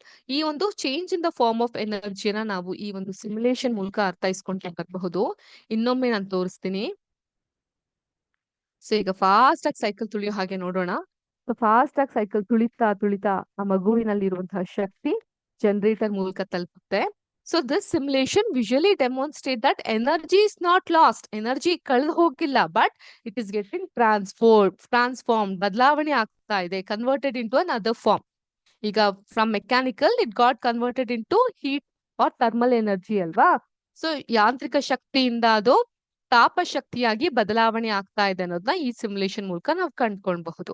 ಇದು ಯಾಂತ್ರಿಕ ಶಕ್ತಿಯ ಎಕ್ಸಾಂಪಲ್ ಆಯ್ತು. ಅದೇ ರೀತಿ ನಾವು ಸೌರಶಕ್ತಿಯ ಎಕ್ಸಾಂಪಲ್ ಅನ್ನು ನೋಡಬಹುದು. ದಿಸ್ ಇಸ್ ಸನ್ ನಿಂದ ನಮ್ಗೆ ಸಿಗುವಂತಹ ಎನರ್ಜಿ ಯಾವುದು? The energy that we get from the sun is called a solar energy. ಸೂರ್ಯನ ಕಿರಣಗಳಿಂದ ನಮ್ಗೆ ಸಿಗುವಂತಹ ಶಕ್ತಿಯನ್ನ ನಾವು ಸೌರಶಕ್ತಿ ಅಂತ ಕರಿತೀವಿ. ಈ ಸೌರಶಕ್ತಿ ಜನರೇಟರ್ ಮೂಲಕ ತಲುಪ್ಲಿಕ್ಕೆ ಸಾಧ್ಯನಾ? ಇಲ್ಲ. ಸೌರಶಕ್ತಿಯನ್ನ ಸೆರೆ ಹಿಡಿಬೇಕಂದ್ರೆ ನಮ್ಗೆ ಸೋಲಾರ್ ಪ್ಯಾನಲ್ ಅನ್ನೋದು ಬೇಕು. ಸೊ ಈ ಸೋಲಾರ್ ಪ್ಯಾನಲ್ ನ ನಾವು ಈಗ ಸರ್ಕಾರ ಅಂತೂ ಕಡ್ಡಾಯ ಮಾಡ್ಬಿಟ್ಟಿದೆ. ಪ್ರತಿ ಮನೆಯಲ್ಲೂ ಕೂಡ ಟೆರೆಸ್ ಮೇಲೆ ಮೇಲ್ಛಾವಣಿಯ ಮೇಲೆ ಸೋಲಾರ್ ಚಾವಣಿಗಳನ್ನ ಹಾಕ್ಬೇಕು. ಅದರಿಂದ ಉಪಲಬ್ಧವಾದಂತಹ ಶಕ್ತಿಯನ್ನ ನಾವು ಉಪಯೋಗಿಸ್ಕೊಬೇಕು ಅಂತ ಅನ್ಬಿಟ್ಟು, because it's free of cost ಅಲ್ವಾ. ನಮ್ಗೆ ಪರಿಸರ ಪ್ರಕೃತಿಯೇ ಕೊಟ್ಟಿರುವಂತಹ ವರದಾನ ಸೂರ್ಯನ ಶಕ್ತಿ. ಸೊ ಈ ಸೋಲಾರ್ ಎನರ್ಜಿನ ಈ ರೀತಿ ಸೆರೆ ಹಿಡಿದು ಅದರಿಂದ ನೀರನ್ನ ಕಾಯಿಸ್ಕೊಬಹುದು. ನಮ್ಮೆಲ್ಲರ ಮನೇಲಿ ಸೋಲಾರ್ ವಾಟರ್ ಅಂತ ಬರ್ತಿರುತ್ತೆ, ಅಥವಾ ಅದನ್ನ ನಾವು ಬೆಳಕಾಗಿ ಎಲೆಕ್ಟ್ರಿಕ್ ಆಗಿ ಕನ್ವರ್ಟ್ ಮಾಡ್ಕೊಂತ ಹೋಗಬಹುದು. ಸೊ ಇದನ್ನ ಎನರ್ಜಿ ಮೂಲಕದಲ್ಲಿ ನಾವು ನೋಡೋದಾದ್ರೆ, ಸೂರ್ಯನಿಂದ ಉತ್ಪಾದನೆ ಆಗುವಂತಹ ಈ ಶಕ್ತಿ ಈ ಸೋಲಾರ್ ಪ್ಯಾನೆಲ್ಗಳು ಹಿಡಿದಿಟ್ಟು, ಅದಾದ ನಂತರ ಅದರಿಂದ ಈ ಕಾಯಿಲ್ ನೋಡಿ ಕೆಂಪಾಗಿದೆ, ಬಿಸಿ ಆಗ್ತಾ ಇದೆ, ನೀರ್ ಬಿಸಿ ಆಗ್ತಾ ಇದೆ, ಥರ್ಮಲ್ ಎನರ್ಜಿ ಏರಿಕೆ ಆಗ್ತಾ ಇದೆ. ಆದ್ರೆ 330 ಕಾಲನು ಕೂಡ ನಾವು ಸೋಲಾರ್ ಎನರ್ಜಿನ ಬಳಸ್ಕೊಳಕ್ ಸಾಧ್ಯನಾ? ಯಾವಾಗ್ಲೂ ನಮ್ಮ ಮನೇಲಿ ಸೋಲಾರ್ ವಾಟರ್ ಇರುತ್ತಾ? ಇಲ್ಲ. ಸೊ ವಿಪರೀತವಾದಂತಹ ಚಳಿ ಇದ್ದಾಗ, ಮೋಡಗಳಿದ್ದಾಗ, ಮಳೆ ಇದ್ದಾಗ ಸೋಲಾರ್ ನೀರು ಕುಂಠಿತವಾಗುತ್ತೆ. ಅಂದ್ರೆ ಸೋಲಾರ್ ಎನರ್ಜಿ ಕಮ್ಮಿ ಆಗುತ್ತೆ. ಕಾರಣ ಏನು? ಸೂರ್ಯನಲ್ಲಿ ಶಕ್ತಿ ಕುಂದ್ ಹೋಗುತ್ತಾ? ಖಂಡಿತ ಇಲ್ಲ, ಅವನಲ್ಲಿ ಶಕ್ತಿ ಇರುತ್ತೆ. ಆದ್ರೆ ಮೋಡಗಳು ಇಲ್ಲಿ ಅಡ್ಡ ಬಂದಾಗ ಆ ಶಕ್ತಿಯ ಸಂಚಲನ ಇಲ್ಲಿ ಈ ಸೋಲಾರ್ ಪ್ಯಾನಲ್ಗೆ ತಟ್ಟೋದು ಬಹಳ ಕಮ್ಮಿ ಆಗುತ್ತೆ. It would become very low. So ಆದ್ರಿಂದ ಏನಾಗುತ್ತೆ, ಈಗ ನೋಡಿ ಹಬೆ ಆಡ್ತಿರೋ ನೀರಲ್ಲಿ ಇರುವಂತಹ ಟೆಂಪರೇಚರ್ ಕಮ್ಮಿ ಆಗ್ತಾ ಆಗ್ತಾ ಆಗ್ತಾ ತಣ್ಣಗಾಗುತ್ತೆ. That is why we don't get that ಬಿಸಿ ಬಿಸಿಯಾದಂತಹ ನೀರು ಅಲ್ವಾ ಚಳಿಗಾಲ ಮಳೆಗಾಲದಲ್ಲಿ. ಆದ್ರಿಂದ ನಮ್ಗೆ ಸಿಗೋದಿಲ್ಲ. ಸೂರ್ಯನ ಮಧ್ಯೆ ಈ ಮೋಡಗಳು ಬಂದಾಗ ಆ ಒಂದು ಎನರ್ಜಿ ಪ್ಯಾನಲ್ಗೆ ಮೂವ್ ಆಗೋದು ಸ್ವಲ್ಪ ಕುಂಠಿತ ಆಗ್ತಾ ಬರುತ್ತೆ. ಸೊ ಇದು ಎಕ್ಸಾಂಪಲ್ ನಾವು ನೀರ್ ಮಾತ್ರ ಅಲ್ಲ, ಬೇರೆದ್ರ ಜೊತೆಗೂ ನೋಡ್ಬಹುದು. ಬಲ್ಬ್ ಅನ್ನ ಕೂಡ ಉರ್ಸಿ ನೋಡ್ಬಹುದು. ನೋಡಿ, ಸೂರ್ಯನಿಂದ ಬಂದಂತಹ ಈ ಒಂದು ಶಕ್ತಿ ಈ ಪ್ಯಾನಲ್ ಮೂಲಕ ಸಂಚಲನಗೊಂಡು ಈ ರೀತಿಯಾಗಿ ಬಂದು ಈ ಬಲ್ಬ್ ಅನ್ನ ತಾಗಿ ಇಲ್ಲಿ ಬೆಳಕು ಹೊತ್ತುತ್ತೆ. ಈಗ ಬೆಳಕು ಆನ್ ಆಗುತ್ತೆ, ಕಾಣ್ತಾ ಇದೆಯಾ ಯೆಲ್ಲೋ ಕಲರ್ ಲೈಟ್. ಅದೇ ರೀತಿ ಬೇರೆ ಬೆಳಕನ್ನ ಕೂಡ ನಾವು ಹೊತ್ತಿಸಿ ನೋಡಬಹುದು. ಮಕ್ಕಳಿಗೆ ತುಂಬಾ ಇಂಟ್ರೆಸ್ಟಿಂಗ್ ಅನ್ಸುತ್ತೆ ನಾವ್ ಈ ರೀತಿ ತೋರಿಸ್ತಾ ಇದ್ದಾಗ. ಅವರೇ ಬಂದು ಈ ರೀತಿ ಮಾಡಿದಾಗ್ಲೂ ಕೂಡ ಅವ್ರಿಗೆ ತುಂಬಾ ಈಸಿಯಾಗಿ ಈ ಕಾನ್ಸೆಪ್ಟ್ ಅರ್ಥ ಆಗುತ್ತೆ. ಶಕ್ತಿ ಎಲ್ಲೂ ಕುಂಠಿತ ಆಗ್ತಾ ಇಲ್ಲ, ಎಕ್ಸಾಸ್ಟ್ ಆಗ್ತಿಲ್ಲ, ಆದ್ರೆ ಅದು ಒಂದು ರೀತಿಯಿಂದ ಮತ್ತೊಂದು ರೀತಿಯಾಗಿ ಪರಿವರ್ತನೆಗೊಳ್ತಾ ಇದೆ, ರೂಪಾಂತರಗೊಳ್ತಾ ಇದೆ ಅನ್ನೋದು ಅವ್ರಿಗೆ ಗೊತ್ತಾಗ್ತಾ ಹೋಗುತ್ತೆ. ಹಾಗೇನೆ ಇದು ಸೋಲಾರ್ ಎನರ್ಜಿ ಆಯ್ತು. ಇನ್ನು ಶಾಖ ಉತ್ಪಾದನೆಯಿಂದ, ಈಗ ನೋಡಿ ಈ ಶಾಖ ಉತ್ಪಾದನೆ ಸೋಲಾರ್ ಪ್ಯಾನಲ್ ಮೂಲಕ ಹೋಗಕ್ಕಾಗಲ್ಲ, ಜನರೇಟರ್ ಬೇಕಾಗತ್ತೆ. ಸೊ ಈ ಒಂದು ಶಾಖ ಉತ್ಪಾದನೆಯಿಂದ ಉಂಟಾದಂತಹ ಶಕ್ತಿ ಜನರೇಟರ್ ನ ತಿರುಗಿಸ್ತಾ ಅಲ್ಲಿಂದ ಈ ಬಲ್ಬ್ ನ ನಾವು ಉರಿಸಬಹುದು. So heat energy is getting converted to electrical energy ಅಲ್ವಾ.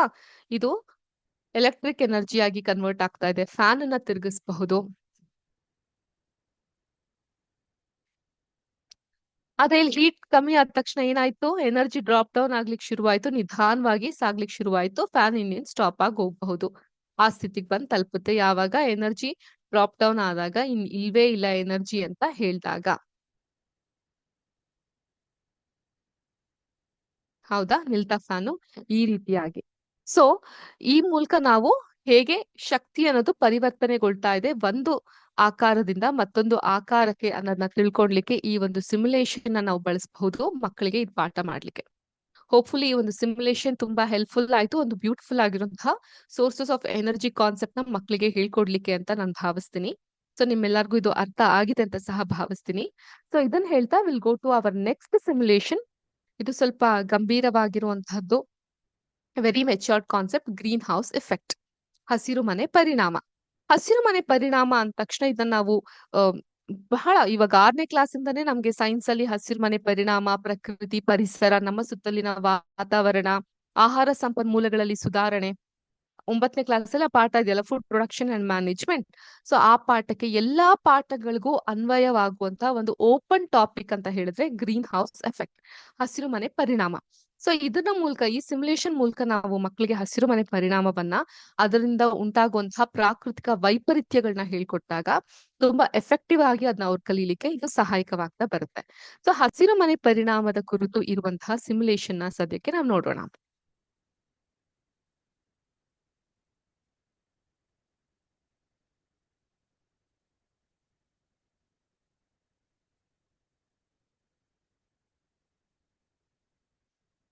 ಸೊ ನಿಮ್ಮೆಲ್ಲರಿಗೂ ಕಾಣಿಸ್ತಾ ಇದೆ ಅಂತ ಭಾವಿಸ್ತೀನಿ ನನ್ನ ಸ್ಕ್ರೀನ್.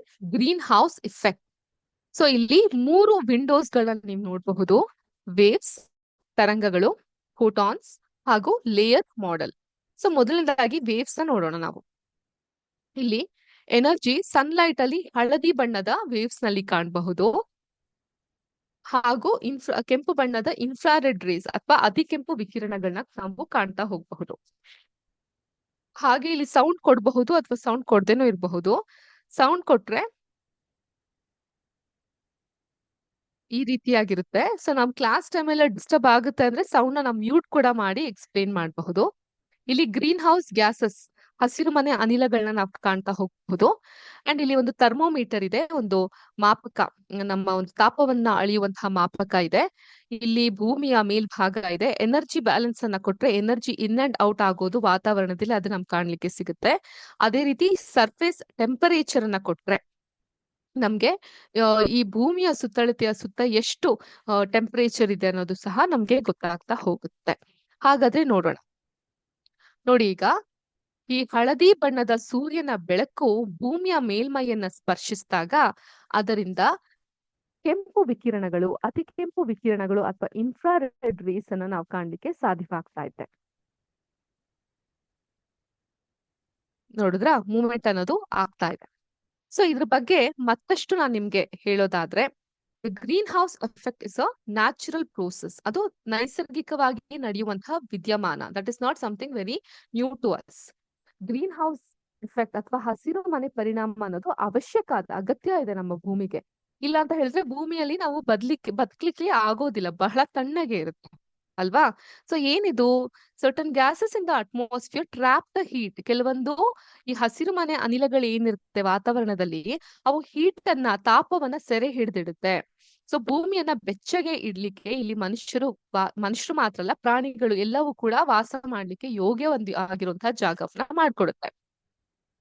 ಸೊ ಇದರಿಂದ ಎಮಿಟ್ ಆಗುವಂತಹ ಇನ್ಫ್ರಾರೆಡ್ ರೇಸ್ ವಾಪಸ್ಸು ಬಾಹ್ಯಾಕಾಶಕ್ಕೆ ತಲುಪುತ್ತೆ. ವಿದೌಟ್ ದಿಸ್ ಎಫೆಕ್ಟ್ ನಮ್ಮ ಭೂಮಿ ಬದುಕಲಿಕ್ಕೆ ಸಾಧ್ಯ ಆಗ್ತಾ ಇರ್ಲಿಲ್ಲ. ಆದ್ರಿಂದ a portion of the sunlight has been absorbed by the greenhouse gases and the warm surface is good to live. ಈಗ ಗ್ರೀನ್ ಹೌಸ್ ಗ್ಯಾಸಸ್ ಹಸಿರು ಮನೆ ಅನಿಲಗಳು ಅಂತ ಹೇಳಿದ್ರೆ ಯಾವ್ದು, ನಮ್ಮ ಸೈಡ್ ಹಸಿರು ಮನೆ ಅನಿಲಗಳನ್ನ ನಾವು ಕಾಣ್ತಾ ಹೋಗಬಹುದು. ಲೈಕ್ ವಾಟರ್ ವೇಪರ್, ನೀರಿನ ಆವಿ, ಕಾರ್ಬನ್ ಡೈಆಕ್ಸೈಡ್, ಇಂಗಾಲದ ಡೈಆಕ್ಸೈಡ್, ಮೀಥೇನ್, ನೈಟ್ರಸ್ ಆಕ್ಸೈಡ್, ಇವೆಲ್ಲವೂ ಕೂಡ ಅತಿ ಕೆಂಪು ವಿಕಿರಣಗಳನ್ನ ಅಬ್ಸರ್ವ್ ಮಾಡ್ತಾ ಹೋಗುತ್ತೆ. ಅದಾದ ನಂತರ ಈ ಅನಿಲಗಳು ವಾಪಸ್ ಅದನ್ನ ಎಮಿಟ್ ಮಾಡಿದಾಗ ಅದು ಡೈರೆಕ್ಟ್ ಆಗಿ ಅರ್ತಿನ ಅಂದ್ರೆ ನಮ್ಮ ಭೂಮಿಯ ಮೇಲ್ಭಾಗದಲ್ಲಿ ಟ್ರಾಪ್ ಆಗೋದ್ರಿಂದ ನಮ್ಮ ಈ ಒಂದು ಭೂಮಿ ವಾಸಿಸಲು ಯೋಗ್ಯವಾಗಿ ಇರೋ ಹಾಗೆ ಆಗುತ್ತೆ. ಅರ್ಥ ಆಯ್ತಾ? ಇನ್ನೊಮ್ಮೆ ಹೇಳ್ತೀನಿ. ಈ ಹಸಿರು ಮನೆ ಪರಿಣಾಮ ಅಂತ ಹೇಳಿದ್ರೆ ಭೂಮಿಯ ವಾತಾವರಣದಲ್ಲಿರುವಂತಹ ಅನಿಲಗಳು ಸೂರ್ಯನ ಶಾಖವನ್ನ ಸೆರೆ ಹಿಡಿದು ಭೂಮಿಯ ಮೇಲ್ಮೈಯನ್ನ ಬೆಚ್ಚಗಿಡುವಂತ ಪ್ರಕ್ರಿಯೆ. ಈ ಪ್ರಕ್ರಿಯೆ ಭೂಮಿಯ ತಾಪಮಾನವನ್ನ ನಿಯಂತ್ರಿಸಲು ಸಹಾಯ ಮಾಡುತ್ತೆ. ಆದ್ರೆ ಅತಿಯಾದ್ರೆ ಅಮೃತನು ವಿಷ ಅಂತ ಹೇಳ್ತಾರಲ್ಲ, ಅತಿಯಾದ ಹಸಿರುಮನೆ ಅನಿಲಗಳು ಜಾಗತಿಕ ತಾಪಮಾನ ಏರಿಕೆ, ಗ್ಲೋಬಲ್ ಟೆಂಪರೇಚರ್ ರೇಸ್ ಆಗಕ್ಕೆ ಕಾರಣ ಆಗ್ತಾ ಬರುತ್ತೆ. ಸೊ ಹೇಗೆ ಇದು ಕಾರ್ಯನಿರ್ವಹಿಸುತ್ತೆ ಅಂತ ಹೇಳೋದಾದ್ರೆ, ಮೊದಲು ನೋಡೋದಾದ್ರೆ ಈ ಒಂದು ಸಿಮ್ಯುಲೇಷನ್ ನೋಡಿದಾಗ ಇನ್ನೊಮ್ಮೆ ತೋರಿಸ್ತೀನಿ.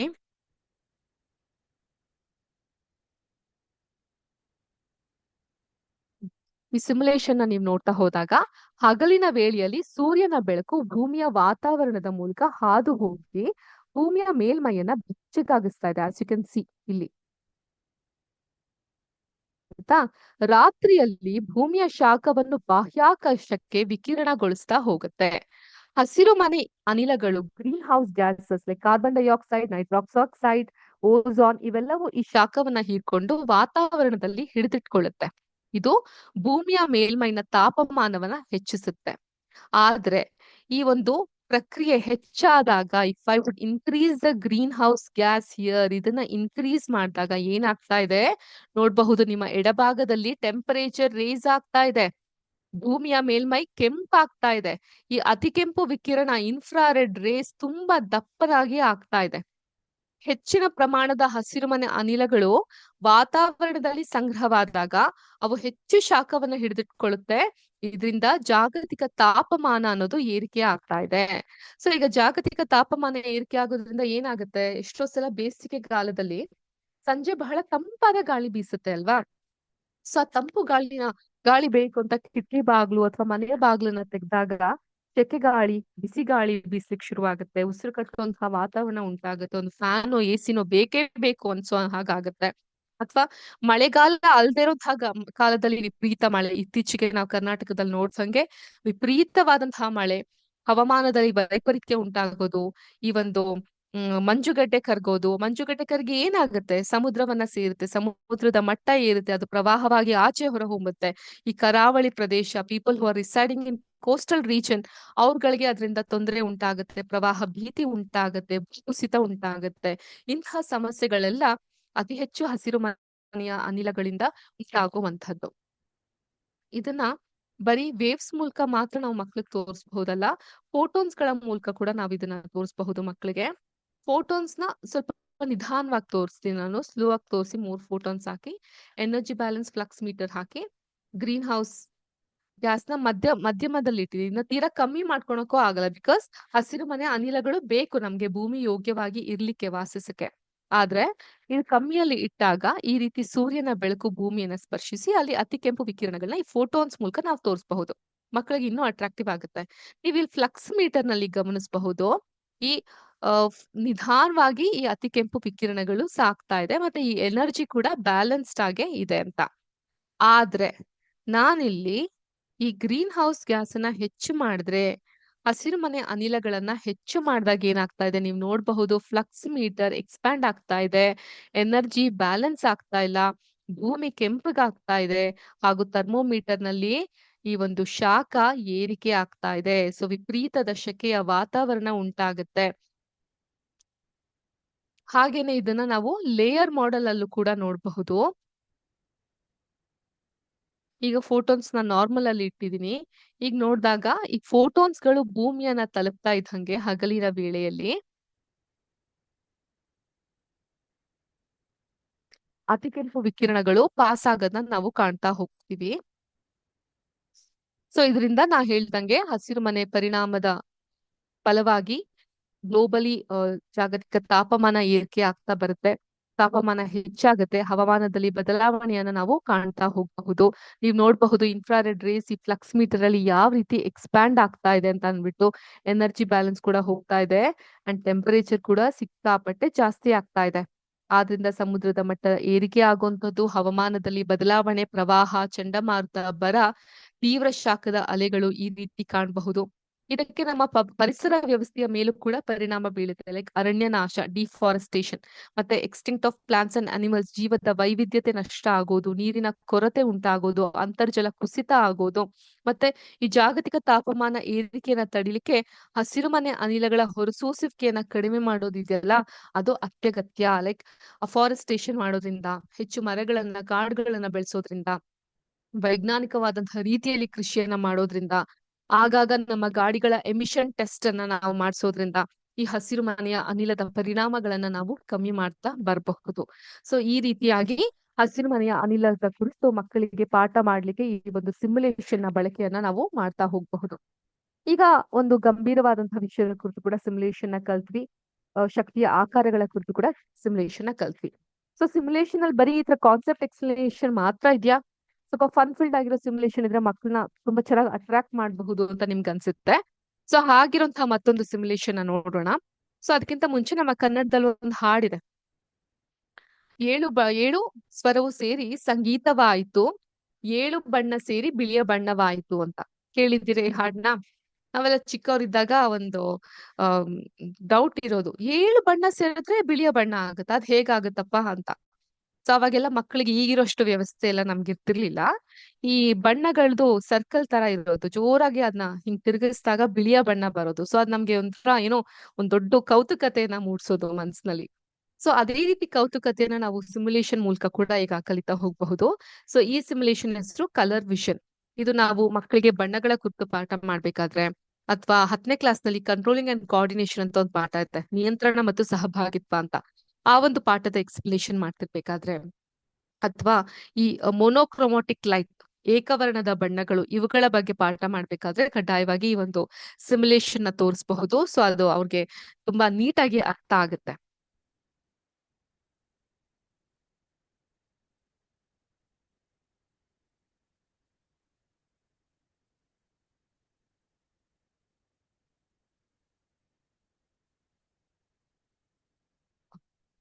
ಕಲರ್ ವಿಷನ್ ಇಲ್ಲಿ ಸಿಂಗಲ್ ಬಲ್ಬ್ ಅಥವಾ ಮೊನೋಕ್ರೋಮ್ಯಾಟಿಕ್ ಲೈಟ್ ಮತ್ತೆ RGB red green blue RGB bulbs ಗಳ ಬಗ್ಗೆ ತಿಳ್ಕೊಂತಾ ಹೋಗೋಣ. ಮೊದಲು ಮೊನೋಕ್ರೋಮ್ಯಾಟಿಕ್ ಲೈಟ್ ನ ನೋಡೋಣ. ಇಲ್ಲಿ ಒಬ್ಬ ವ್ಯಕ್ತಿಯನ್ನ ನೀವು ಕಾಣಬಹುದು. ಇಲ್ಲಿ ಯಾವುದೇ ಬಣ್ಣದ ಪ್ರಯೋಗವಾಗಿಲ್ಲ ಅಥವಾ ಯಾವುದೇ ಬಣ್ಣವನ್ನ ಕಾಣ್ತಾ ಇಲ್ಲ. ಆದ್ರಿಂದ ನಮ್ಗೆ ಗೊತ್ತಾಗುತ್ತೆ ಬಣ್ಣಗಳ ಅನುಪಸ್ಥಿತಿಯಲ್ಲಿ ನಮ್ಮ ಮೆದುಳು ಇರೋದು ಕತ್ತಲೆಯಲ್ಲಿ ಅಂತ. We are in dark in the absence of light ಅನ್ನೋದು ಈ ಮೂಲಕ ನಮ್ಗೆ ತಿಳ್ಕೊಬಹುದು. ಈಗ ಮೊದಲನೇದಾಗಿ ನಾನು ಮೊನೋಕ್ರೋಮ್ಯಾಟಿಕ್ ಲೈಟ್ ಬಿಳಿಯ ಬಣ್ಣದ ಕಡೆಗೆ ಹೋಗೋಣ. Where there's a single light.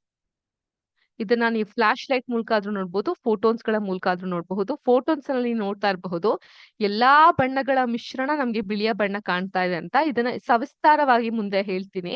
ಈಗ ಸದ್ಯಕ್ಕೆ ಇದಕ್ಕೆ ಸ್ಟಿಕ್ ಆನ್ ಆಗೋಣ. ಬಿಳಿಯ ಬಣ್ಣದ ಟಾರ್ಚ್ ಅನ್ನ ಅವನ ಕಣ್ಣು ಮುಂದೆ ಇಟ್ಟಾಗ ಅವನ ಮಿದುಳು ಹೇಳ್ತಾ ಇರೋದು ಇದು ಬಿಳಿಯ ಬಣ್ಣ ಅಂತ. ಯಾಕಂದ್ರೆ ನಮ್ಮ ಕಣ್ಣಿನ ಸಂವೇದನಶೀಲದ ಭಾಗ ಕನೆಕ್ಟ್ ಆಗಿರೋದು ಮಿದುಳಿನ ನರಗಳಿಗೆ.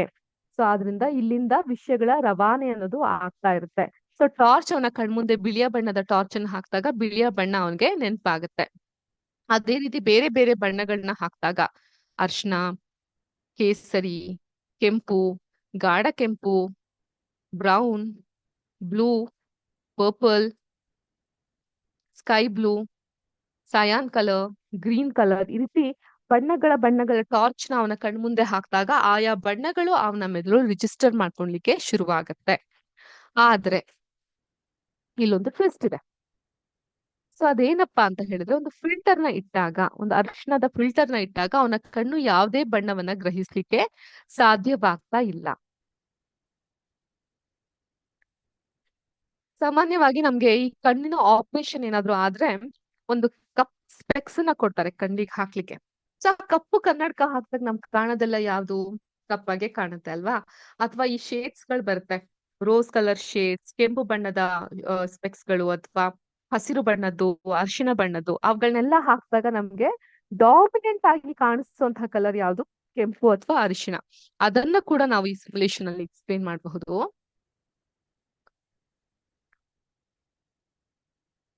ಈಗಿಲ್ಲಿ ಹಸಿರು ಬಣ್ಣ ಇದೆ ಈ ಟಾರ್ಚ್ ಅಲ್ಲಿ, ಫಿಲ್ಟರ್ ಅಲ್ಲಿ ಯೆಲ್ಲೋ ಕಲರ್ ಇದೆ. ಸೊ ಏನೂ ಆತನ್ ಕಾಣಿಸ್ತಿಲ್ಲ. ಆದ್ರೆ ಈ ಒಂದು ಬಣ್ಣವನ್ನ ನಾನು ಸ್ವಲ್ಪ ಈ ಅರಿಶಿನ ಬಣ್ಣದ ಫ್ಯಾಮಿಲಿಗೆ ಸೇರಿಸುವಂತಹ ಕಲರ್ನ ಹಾಕ್ತಾ ಹೋದಾಗ ನೋಡಿ ಸ್ಲೈಟ್ ಆಗಿ ಅವನಿಗೆ ಕಾಣಿಸುತ್ತೆ. Because family of yellow start ಆಯ್ತಲ್ಲ, ಎರಡೂ ಕಡೆ ಯೆಲ್ಲೋ ಇದ್ದಾಗ, ಎರಡೂ ಕಡೆ ಅರಿಶಿನ ಅಥವಾ ಹಳದಿ ಬಣ್ಣ ಇದ್ದಾಗ ಅವನ ಕಣ್ಣು ಗ್ರಹಿಸುತ್ತೆ.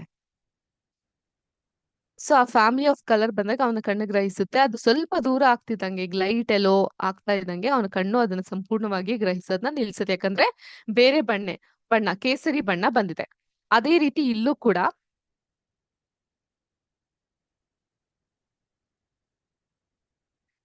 ಬಣ್ಣಗಳನ್ನ ಈ ರೀತಿ ಹಾಕಿದಾಗ ಅವನ ಕಣ್ಣು ಆ ಬಣ್ಣವನ್ನ ಗ್ರಹಿಸ್ಲಿಕ್ಕೆ, ಈಗ ನೋಡಿ ಕೇಸರಿ ಬಣ್ಣ ಇತ್ತು, ಅದನ್ನೇ ಗ್ರಹಿಸ್ಲಿಕ್ಕೆ ಶುರು ಮಾಡ್ತಾ ಬಂತು. ಸೊ ಆದ್ರಿಂದ ಫಿಲ್ಟರ್ ಕಲರ್ ಈ ಕಲರ್ಗೆ ಮ್ಯಾಚ್ ಆಗ್ಬೇಕಾಗತ್ತೆ. ಸೊ ಇವೆರಡು ಮ್ಯಾಚ್ ಆದಾಗ ಮಾತ್ರ, ಇಲ್ಲ ಇಲ್ಲಿ ನಾನು ಅರಿಶಿಣವನ್ನ ಮಾಡ್ಬೇಕು ಅಥವಾ ಇಲ್ಲಿ ನಾನು ಕೇಸರಿ ಬಣ್ಣವನ್ನ ಮಾಡ್ತಾ ಬಂದಾಗ ಅವನ ಕಣ್ಣು ಆ ಪ್ರತ್ಯೇಕವಾದಂತಹ ಬಣ್ಣವನ್ನ ಗ್ರಾಸ್ ಮಾಡ್ಲಿಕ್ಕೆ, ಅರ್ಥೈಸ್ಕೊಡ್ಲಿಕ್ಕೆ ಸಾಧ್ಯವಾಗುತ್ತೆ. ಸೊ ಇದೊಂದು ಕೌತುಕದ ಸಂಗತಿ ಅಲ್ವಾ. ಮಕ್ಕಳಿಗೆ ತೋರಿಸಿದಾಗ ತುಂಬಾ ಫನ್ ಫಿಲ್ಡ್ ಆಗಿ ಅವ್ರು ಇದನ್ನ ಅರ್ಥೈಸ್ಕೊಡ್ಲಿಕ್ಕೆ ಶುರು ಮಾಡ್ಕೊಂತಾರೆ. ಈ ರೀತಿಯಾಗೂ ನಾವು ತೋರಿಸಬಹುದು ಅಥವಾ ಈ ಫಾರ್ಮೆಟ್ ಅಲ್ಲೂ ನಾವ್ ಇರಬಹುದು. ಸೊ ಅದಕ್ಕೆ ಈ ಸೂಕ್ತವಾದಂತ, ಇವಾಗ ಇಬ್ರಿಗೆ ಕೇಸರಿ ಬಣ್ಣ ಸ್ವಲ್ಪ ಅರಿಶಿಣ ಬಣ್ಣ ಹೊಂದುತ್ತೆ. ತೀರಾ ವ್ಯತಿರಿಕ್ತವಾದಂತಹ ಬಣ್ಣವನ್ನ ಇಟ್ರೆ ಏನೂ ಕಾಣಿಸೋದಿಲ್ಲ. ಇಲ್ಲಿ ನೀಲಿ ಇದ್ದು ಇಲ್ಲಿ ಕೇಸರಿ ಇದ್ರೆ ಕಾಣಿಸಲ್ಲ. ಅದೇ ಇಲ್ಲಿ ನಿಧಾನವಾಗಿ ನಾನು ನೀಲಿಯ ಬಣ್ಣ ಕಡೆಗೆ ಬಂದಾಗ ಆ ಬಣ್ಣಗಳು ಅವನ್ಗೆ ಕಾಣಿಸ್ಲಿಕ್ಕೆ ಶುರುವಾಗುತ್ತೆ. ಈ ರೀತಿಯಾಗೂ ಕೂಡ ನಾವು ಮಕ್ಕಳಿಗೆ ತೋರಿಸಬಹುದು. ಈ ರೀತಿಯಾಗಿ ಕೂಡ ನಾವು ಮಕ್ಕಳಿಗೆ ತೋರಿಸ್ತಾ ಹೋಗ್ಬಹುದು. This was regarding the single bulb ಅಥವಾ ಮೋನೋಕ್ರೋಮ್ಯಾಟಿಕ್ ಲೈಟ್ ಅಂತ ನಾವ್ ಏನ್ ಕರಿತೀವಿ ಅಲ್ವಾ, ಒಂದೇ ಬಣ್ಣ ಇರುತ್ತಲ್ಲ ಅದ್ರ ಬಗ್ಗೆ ಆಗಿತ್ತು. ಸೊ ಇನ್ನು ಈ ಮೊನೋಕ್ರೋಮ್ಯಾಟಿಕ್ ಲೈಟ್ ಬಗ್ಗೆ ಹೇಳ್ಬೇಕಂದ್ರೆ that is the light that contains only one specific wavelength or colour. In essence of its light composed of photons oscillating at the same frequency. ಅದು ಸಿಂಗಲ್ ಕಲರ್ ಆಗಿ ಅಪಿಯರ್ ಆಗುತ್ತೆ. ಏಕವರ್ಣದ ಬೆಳಕು ಹೆಸರೇ ಹೇಳೋ ಹಾಗೆ ಒಂದು ಬಣ್ಣ ಅಥವಾ ತರಂಗಾಂತರದ ಬೆಳಕು. ಇದು ಮೂಲಭೂತವಾಗಿ ಒಂದು ಬಣ್ಣ ಅಥವಾ ತರಂಗಾಂತರದ ವಿದ್ಯುತ್ ಕಾಂತೀಯ ವಿಕಿರಣವಾಗಿ ಕೆಲಸ ನಿರ್ವಹಿಸುತ್ತೆ. ಪರಮಾಣುಗಳಿಂದ ಫೋಟೋನ್ ಹೊರಸೂಸುವಿಕೆಯಿಂದ ಏಕವರ್ಣದ ಬೆಳಕು ಉತ್ಪತ್ತಿಯಾಗುತ್ತೆ. ಮತ್ತೆ ಬೆಳಕಿನ ತರಂಗಾಂತರವು ಅದರ ಬಣ್ಣವನ್ನ ನಿರ್ಧರಿಸುತ್ತೆ. ಏಕವರ್ಣದ ಬೆಳಕಿನಲ್ಲಿ ಎಲ್ಲಾ ಫೋಟೋನ್ಗಳು ಒಂದೇ ತರಂಗದಲ್ಲಿ ಇರುತ್ತೆ. ಮುಖ್ಯವಾಗಿ ಏಕವರ್ಣದ ಬೆಳಕನ್ನ ನಾವು ವಿಶೇಷವಾಗಿ ಲೇಸರ್ ತಂತ್ರಜ್ಞಾನದಲ್ಲಿ ಮತ್ತೆ ಧ್ರುವ ವಿಜ್ಞಾನದಲ್ಲಿ ಸಂವಹನ ಮತ್ತು ವಿಧಿ ವಿಜ್ಞಾನದಲ್ಲಿ ಇದನ್ನ ನಾವು ಬಳಸೋದನ್ನ ನಾವು ನೋಡಬಹುದು. ಈಗ let's move on to another colour that is RGB, red, green, blue. ಏನಿದು ಮೂರ್ ಬಣ್ಣನೇ ಇದೆಯಲ್ಲ, ಈತನಿಗೆ ನಾನು ರೆಡ್ ಕಲರ್ ನ ಇಲ್ಲಿ ಆನ್ ಮಾಡಿದಾಗ ಅವನ ಕಣ್ಣು ಅದು ಕೆಂಪು ಬಣ್ಣ ಅಂತ ಹೇಳ್ತಾ ಇದೆ. ಹಸಿರು ಬಣ್ಣವನ್ನ ಆನ್ ಮಾಡಿದಾಗ ಹಸಿರು ಬಣ್ಣ ಅಂತ ಹೇಳ್ತಾ ಇದೆ. ನೀಲಿ ಬಣ್ಣವನ್ನ ಆನ್ ಮಾಡಿದಾಗ ಆಬ್ವಿಯಸ್ಲಿ ನೀಲಿ ಬಣ್ಣ ಅಂತ ಹೇಳುತ್ತೆ. ಆದ್ರಿಂದ ಈ ರೆಡ್, ಗ್ರೀನ್, ಬ್ಲೂ ಈ ಬಣ್ಣಗಳನ್ನ ನಾವು ಪ್ರೈಮರಿ ಕಲರ್ಸ್ ಅಥವಾ ಪ್ರಾಥಮಿಕ ಬಣ್ಣಗಳು ಅಂತ ಕರಿತಾ ಹೋಗ್ತೀವಿ. ಹಾಗಾದ್ರೆ ಹಳದಿ ಬಣ್ಣ, ಗಿಣಿ ಹಸಿರು ಬಣ್ಣ, ಗುಲಾಬಿ ಬಣ್ಣ ಇವೆಲ್ಲ ಎಲ್ಲಿ ಹೋಯ್ತು? ಇವೆಲ್ಲ ಯಾಕೆ ಈ ಬಣ್ಣಗಳ ಲಿಸ್ಟ್ ನಲ್ಲಿ ಇಲ್ಲ? ಸೊ ಅವೆಲ್ಲ ಬಣ್ಣಗಳು ಇದೆ, ಆದ್ರೆ ಅದನ್ನ ಪ್ರೈಮರಿ ಕಲರ್ಸ್ ಅನ್ನಲ್ಲ, ಬದಲಿಗೆ ಸೆಕೆಂಡರಿ ಕಲರ್ಸ್ ಅಂತ ಕರಿತೀವಿ. ಸೊ ಯಾವ ಬಣ್ಣಗಳ ಕಾಂಬಿನೇಷನ್ ಇಂದ ಹೊಸದೊಂದು ಬಣ್ಣ ಮೂಡುತ್ತೋ ಅವುಗಳನ್ನ ನಾವು ಸೆಕೆಂಡರಿ ಕಲರ್ಸ್ ಅಂತ ಹೇಳ್ತೀವಿ. ಉದಾಹರಣೆಗೆ ಕೆಂಪು ಬಣ್ಣ, ಹಸಿರು ಬಣ್ಣ ಇವೆರಡರ ಕಾಂಬಿನೇಷನ್ ಅಲ್ಲಿ ಅವನ ಕಣ್ಣಿಗೆ ಕಾಣಿಸ್ತಾ ಇರುವಂತಹ ಬಣ್ಣ ಯಾವುದು? ಹಳದಿ ಬಣ್ಣ. ಈಗ ಹಸಿರನ್ನ ಇಳಿಸ್ತೀನಿ. ಕೆಂಪು ಮತ್ತು ನೀಲಿ ಬಣ್ಣ ಇವುಗಳ ಕಾಂಬಿನೇಷನ್ ಅಲ್ಲಿ ಅವನಿಗೆ ಕಾಣಿಸ್ತಾ ಇರೋದು ಯಾವುದು? ಗುಲಾಬಿ ಬಣ್ಣ. ಈ ಕೆಂಪನ್ನ ಕಮ್ಮಿ ಮಾಡ್ತೀನಿ, ನೀಲಿನ ಫುಲ್ ಜಾಸ್ತಿ ಮಾಡಿ ಸ್ವಲ್ಪ ಅದಕ್ಕೆ ಕೆಂಪನ್ನ ಮಿಕ್ಸ್ ಮಾಡ್ತೀನಿ. ಆಗ ಅವನ ಕಣ್ಣಿಗೆ ಸ್ವಲ್ಪ ನೇರಳೆಯಂತಹ ಬಣ್ಣ ಕಾಣಿಸ್ತಾ ಇದೆ. ನೋಡಿ, ನೇರಳೆ ಬಣ್ಣ ಕಾಣಿಸ್ತಾ ಇದೆ. ಈ ಕೆಂಪನ್ನ ಫುಲ್ ಕಮ್ಮಿ ಮಾಡಿ ಹಸಿರನ್ನ ಜಾಸ್ತಿ ಮಾಡ್ತೀನಿ. ಆಗ ಅವನ್ಗೆ ಇದು ಸಯಾನ್ ಕಲರ್ ಅಂತೀವಿ ಅಥವಾ ರಾಮ ಬ್ಲೂ ಅಂತೀವಲ್ಲ, ಆ ಕಲರ್ ಕಾಣಿಸ್ತಾ ಇದೆ. ಹಸಿರನ್ನ ಸ್ವಲ್ಪ ಕಮ್ಮಿ ಮಾಡಿ ನೀಲಿಯ ಪ್ರಾಮುಖ್ಯತೆ ಜಾಸ್ತಿ ಇರುತ್ತೆ. ನೀಲಿಯನ್ನ ಸಂಪೂರ್ಣವಾಗಿ ಕಮ್ಮಿ ಮಾಡಿ ಹಸಿರನ್ನ ಜಾಸ್ತಿ ಮಾಡಿದಾಗ ಗಿಣಿ ಹಸಿರು ಬಣ್ಣ ಬರುತ್ತೆ. ಸೊ ಈ ರೀತಿಯಾಗಿ ಮಕ್ಕಳುಗಳಿಗೆ ನಾವು ಬಣ್ಣಗಳ ಬಗ್ಗೆ ಕುರಿತು ಪರಿಚಯವನ್ನ ಮಾಡಿಸ್ತಾ ಹೋಗಬಹುದು. ಹೇಗೆ ಒಂದಕ್ಕಿಂತ ಎರಡು ಪ್ರೈಮರಿ ಕಲರ್ಸ್ ಪ್ರಾಥಮಿಕ ಬಣ್ಣಗಳ ಮಿಶ್ರಣದಿಂದ ಹೊಸ ಬಣ್ಣಗಳನ್ನ ನಾವು ಪಡಿಬಹುದು ಅಂತಾನು ನೋಡಬಹುದು. ಈಗ ನೋಡಿ, ಈ ಮೂರು ಬಣ್ಣದ ಮಿಶ್ರಣವನ್ನು ಮಾಡಬಹುದು ಸ್ವಲ್ಪ ಮಟ್ಟಿಗೆ. ಕೆಂಪು, ಆಗ ಈ ತರದ್ ಯಾವ್ದೋ ಒಂದು ಬಣ್ಣ ಬರುತ್ತೆ. ಹಸಿರನ್ನ ಸ್ವಲ್ಪ ಕಮ್ಮಿ ಮಾಡೋಣ, ಇದ್ಯಾವ್ದೋ ಬ್ರೌನ್ ತರ ಬಣ್ಣ ಸಿಕ್ತು, ನೀಲಿನ ಸ್ವಲ್ಪ ಜಾಸ್ತಿ ಮಾಡೋಣ. ಸೊ ಈ ತರ ಬಣ್ಣ ಯಾವ್ದೋ ಸಿಗುತ್ತೆ, ಸ್ವಲ್ಪ ಕೆಂಪನ್ನ ಜಾಸ್ತಿ ಮಾಡೋಣ, ಟೀ ಪಿಂಕ್ ಅಂತೀವಲ್ಲ ಆ ಬಣ್ಣ ಸಿಗ್ತಾ ಇದೆ. ಸೊ ಈ ರೀತಿಯಾಗಿ ಈ ಬಣ್ಣಗಳ ಕಾಂಬಿನೇಷನ್ ಅಲ್ಲಿ ನಮ್ಗೆ ಹೊಸ ಹೊಸ ಬಣ್ಣಗಳು ಕಾಣ್ಲಿಕ್ಕೆ ಶುರುವಾಗುತ್ತೆ. ಆದ್ರಿಂದ ಪ್ರಾಥಮಿಕ ಬಣ್ಣಗಳು ಇರೋದೇ ಮೂರು: ಕೆಂಪು, ಹಸಿರು, ನೀಲಿ. ಅದರಿಂದ ಹೊರತುಪಡಿಸಿ ನಮ್ಗೆ ದ್ವಿತೀಯ ಶ್ರೇಣಿಯ ಬಣ್ಣಗಳು ಸಿಗ್ತಾ ಹೋಗುತ್ತೆ. So these are the primary colours and apart from this the combination of one or more primary colour gives us the secondary colour. ಈಗ ಇವೆಲ್ಲವನ್ನು ಜಾಸ್ತಿ ಮಾಡಿದ್ರೆ ಏನಾಗುತ್ತೆ? ಕೆಂಪನ್ನ ಫುಲ್ ರಾಶಿ ಜಾಸ್ತಿ ಮಾಡ್ತೀನಿ, ಹಸಿರನ್ನು ಕೂಡ ಜಾಸ್ತಿ ಮಾಡ್ತೀನಿ, ನೀಲಿಯನ್ನು ಕೂಡ ಫುಲ್ ಜಾಸ್ತಿ ಮಾಡ್ತೀನಿ. ಅವಾಗ ಅವನ ಕಣ್ಣು ಯಾವ ಬಣ್ಣವನ್ನ ಗ್ರಹಿಸ್ತಾ ಇದೆ? ಬಿಳಿಯ ಬಣ್ಣ. ಅದಕ್ಕೆ ಬಿಳಿಯ ಬಣ್ಣ ಅಥವಾ ಶ್ವೇತ ಬಣ್ಣವನ್ನ ತಾಯಿ ಬಣ್ಣ ಅಂತ ಕರಿತೀವಿ. The combination of all the colours gives us which colour? White colour. ಇದನ್ನೇ ನಾವು ನಮ್ಮ ಪ್ರಥಮ ಸಿಮ್ಯುಲೇಷನ್ ನ ಭಾಗದಲ್ಲಿ ಕೂಡ ನೋಡಿರೋದು. ಇಲ್ಲಿ ಬಿಳಿಯ ಬಣ್ಣ ಇತ್ತು, ಇದು ಕೂಡ ಆಫ್ ಮಾಡ್ಬಿಡೋಣ. ಬಿಳಿಯ ಬಣ್ಣನ ಫೋಟಾನ್ಸ್ ಮೂಲಕ ನೋಡಿದಾಗ you can see the combination of all colours gives you the white colour. So ಅದನ್ನ ನಾವು ಅರ್ಥೈಸ್ಕೊಂಡಾಗ ಎಲ್ಲಾ ಒಂದು ಬಣ್ಣಗಳ ಮಿಶ್ರಣ ನಮ್ಗೆ ನೀಡುವಂತಹ ಬಣ್ಣ ಬಿಳಿಯ ಬಣ್ಣ ಅಂತ ತಿಳಿಯುತ್ತೆ. ಮಕ್ಕಳಿಗೆ ತುಂಬಾ ಇಂಟ್ರೆಸ್ಟಿಂಗ್ ಅನ್ಸುತ್ತೆ ಈ ಒಂದು ಕಾನ್ಸೆಪ್ಟ್ ನ ನಾವು ಪಾಠ ಮಾಡೋದು. ಸೊ ಫನ್ ಫೀಲ್ಡ್ ಆಗಿತ್ತಲ್ಲ, ಮಕ್ಳಿಗೆ ಬಹಳ ಇಷ್ಟ ಆಗುತ್ತೆ ಅಂತ ಅನ್ಸುತ್ತಲ್ವಾ? ಸೊ ಇದಾಗಿತ್ತು ನಮ್ಮ ಮೂರನೇ ಸಿಮ್ಯುಲೇಷನ್, ಕಲರ್ ವಿಷನ್, ಬಣ್ಣಗಳ ಕುರಿತಾದಂಥದ್ದು. ಸೊ ಯಾವ್ಯಾವ ಚಾಪ್ಟರ್ಗೆ ಅನುಗುಣವಾಗಿ ನಾವು ಇದನ್ನ ಬಳಸ್ತಾ ಹೋಗಬಹುದು. ಅಂಡ್ ಇದನ್ನ ಹೇಳ್ಬೇಕು, ನಾವ್ ಇದನ್ನೆಲ್ಲ ಬಳಸ್ತಾ ಇರೋದು ಪೇಟ್ ಅನ್ನುವಂತಹ ವೆಬ್ಸೈಟ್ ಇಂದ. PHET ಈ ಒಂದು ವೆಬ್ಸೈಟ್ ನ ವಿಳಾಸ. ಇಲ್ಲಿ ಹೋಗಿ ನೀವು ಈ ತರ ಬಣ್ಣಗಳನ್ನ ಬಳಸ್ತಾ, ಬಣ್ಣಗಳು ಸಿಮ್ಯುಲೇಷನ್ ಗಳನ್ನ ನಿಮ್ಮ ದೈನಂದಿನ ಕ್ಲಾಸ್ ನಲ್ಲಿ ಬಳಸ್ತಾ ಹೋಗ್ಬಹುದು. ಇದನ್ನ ಹೊರತುಪಡಿಸಿ ಈಗ ನಮ್ಮ 4ನೇ ಸಿಮ್ಯುಲೇಷನ್ ಕಡೆಗೆ ಹೋಗೋಣ. ಇದು ಮತ್ತೊಂದು ಇಂಟ್ರೆಸ್ಟಿಂಗ್ ಆಗಿರುವಂತಹ ಸಿಮ್ಯುಲೇಷನ್. ಇತ್ತೀಚೆಗೆ ನೀವು ಈ ಟಿವಿ ಜಾಹೀರಾತುಗಳನ್ನೆಲ್ಲ ಗಮನಿಸಿದಾಗ ಅದರಲ್ಲಿ ಸ್ಕಿನ್ ರಿಲೇಟೆಡ್ ಪ್ರಾಡಕ್ಟ್ಸ್ ಗಳೇನಾದ್ರೂ ಬಂದ್ರೆ, ಸೋಪ್, ಬಾಡಿ ಲೋಷನ್, ಕ್ರೀಮ್, ಅದರಲ್ಲಿ ಒಂದು ಮಾತನ್ನ ಕೇಳಬಹುದು, ಸ್ಕಿನ್ ಫ್ರೆಂಡ್ಲಿ PH ಅಂತ ಹೇಳ್ತಿರ್ತಾರೆ. ಏನಿದು PH ಬಗ್ಗೆ ವಿಜ್ಞಾನದ ಶಿಕ್ಷಕರಾಗಿ ನಮ್ಗೆ ಗೊತ್ತಿರುತ್ತೆ. ಸ್ಕಿನ್ ಫ್ರೆಂಡ್ಲಿ PH ಅಂತ ಹೇಳಿದ್ರೆ, ಸೊ ಯಾರಾದ್ರೂ ಒಂದು ಗೆಸ್ ತಗೊಬಹುದಾ? ಸ್ಕಿನ್ ಫ್ರೆಂಡ್ಲಿ PH ನಮ್ಮ ಒಂದು ಚರ್ಮಕ್ಕೆ ಎಷ್ಟು PH ಇದೆ ಅನ್ನೋಂತಹ ಗೆಸ್ ಅನ್ನ ತಗೊಬಹುದಾ? ತಗೊಂಡು ನಮ್ಗೆ ಸಂದೇಶದ ಮುಖಾಂತರ ಕಳಿಸಬಹುದಾ? ಚಾಟ್ ಬಾಕ್ಸ್ ನಲ್ಲಿ ಹಾಕಬಹುದಾ? What is the PH level in our skin?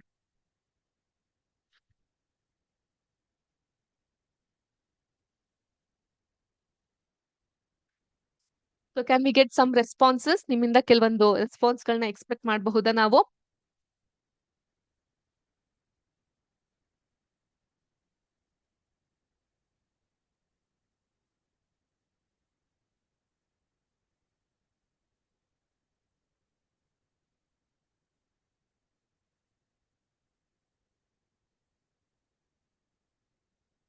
Okay. ಇಲ್ಲಿ ಪಿ ಹೆಚ್ ಬಂದು ಹೈಡ್ರೋಜನ್ ಅಯಾನ್ ಅನ್ನ ಅದು ರೆಪ್ರೆಸೆಂಟ್ ಮಾಡುತ್ತೆ. P H is the potential of hydrogen. ಇದಕ್ಕೆ ಸಂಬಂಧಪಟ್ಟಿರುವಂತಹ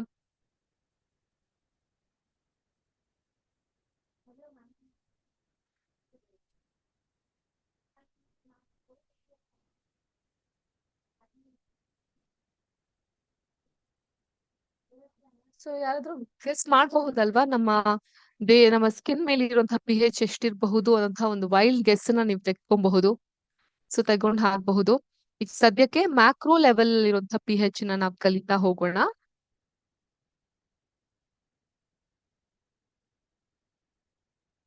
Yes, as you can see here, pH stands for the potential of hydrogen or power of hydrogen. Okay, it represents the ratio of hydronium ions to hydroxide ions. And it measures the acidity and alkalinity of a solution. And the pH scale usually ranges from 0 to 14 ಆಗಿ ಇರುತ್ತೆ. So ಈ pH ಬಂದು ಒಂದು ವಸ್ತುವಿನ ಅಥವಾ ಒಂದು ದ್ರಾವಣದಲ್ಲಿ ಇರುವಂತಹ ಆಮ್ಲೀಯತೆ ಅಥವಾ ಕ್ಷಾರೀಯತೆ, whether it is acidic or base ಅನ್ನೋದನ್ನ ಕಂಡು ಹಿಡಿಲಿಕ್ಕೆ ಪಿ ಹೆಚ್ ಅನ್ನ ನಾವು ಬಳಸ್ತಾ ಹೋಗ್ತೀವಿ. ಸೊ ಇದರ ಒಂದು ವಸ್ತುವಿನ ಹೈಡ್ರೋಜನ್ ಸಾಮರ್ಥ್ಯ ಅಥವಾ ಹೈಡ್ರೋಜನ್ ಶಕ್ತಿಯ ಸಂಕ್ಷಿಪ್ತ ರೂಪವಾಗಿದೆ. ಮತ್ತೆ ಆ ಹೈಡ್ರೋಜನ್ ಅಯಾನುಗಳ ಸಾಂದ್ರತೆಯ ಋಣಾತ್ಮಕ ಲಾಗರಿಥಮ್ ಕೂಡ ಇದು ಆಗಿ ವ್ಯಕ್ತಪಡಿಸಬಹುದು. ಈಗ ಒಂದು ಪಿ ಹೆಚ್ ಮೌಲ್ಯವನ್ನ ಮಾಡುವಂತಹ ಮಾಪಕದಲ್ಲಿ 0ರಿಂದ 14ರವರೆಗೆ ಸಂಖ್ಯೆಗಳಿರುತ್ತೆ. ನಿಮ್ಮ ಎಡಭಾಗದಲ್ಲಿ ನೋಡಬಹುದು. 1ರಿಂದ 7 ಆಮ್ಲೀಯತೆ ಇರೋದನ್ನ ಮೆಷರ್ ಮಾಡುತ್ತೆ, ಅಂದ್ರೆ ಅಸಿಡಿಕ್ ಆಗಿರುತ್ತೆ. 7ರಿಂದ 14 ಕ್ಷಾರೀಯ ಅಥವಾ ಬೇಸ್ ಅಥವಾ ಸಾಮ್ಯತೆ ಇರುವಂತದನ್ನ ಅದು ತೋರಿಸುತ್ತೆ.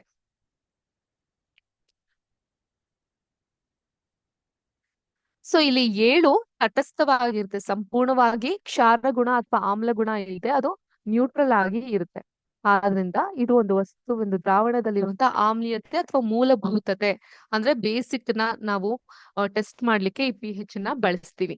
ಹಾಗಿದ್ರೆ ಈ ಒಂದು ಸಿಮ್ಯುಲೇಷನ್ ಅಲ್ಲಿ ನಿಮ್ಮ ಎಡಭಾಗದಲ್ಲಿ ಪಿ ಹೆಚ್ ಸ್ಕೇಲ್ ಅನ್ನ ಕಾಣಬಹುದು. 0ಯಿಂದ 14ರವರೆಗೆ ಸಂಖ್ಯೆಗಳಿರುತ್ತೆ. 7 ಬಂದು ನ್ಯೂಟ್ರಲ್ ಅಂತ ಇರುತ್ತೆ. ಇಲ್ಲಿ ಪಿ ಹೆಚ್ ಮೀಟರ್ ಇದೆ. ಪಿ ಹೆಚ್ ವ್ಯಾಲ್ಯೂಗಳು ಎಷ್ಟಿರುತ್ತೆ ಅಂತ ಇದು ನಮ್ಗೆ ತಿಳಿ ಹೇಳುತ್ತೆ. ಇಲ್ಲಿ 2 ವಾಲ್ವ್ ಇದೆ, ನೀರನ್ನ ನೀವು ತುಂಬಿಸಬಹುದು ಅಥವಾ ನೀರನ್ನ ಸಂಪೂರ್ಣವಾಗಿ ಡ್ರೈನ್ ಔಟ್ ಖಾಲಿ ಮಾಡಬಹುದು. ಅದಾದ ನಂತರ ವೇರಿಯಸ್ ಡ್ರಾಪ್ ಲಿಸ್ಟ್ ಗಳು ಇರುತ್ತೆ. ಈಗ ಒಂದೊಂದಾಗಿ ನೋಡ್ತಾ ಹೋಗೋಣ. ಮೊದಲನೇದಾಗಿ ನೀರು.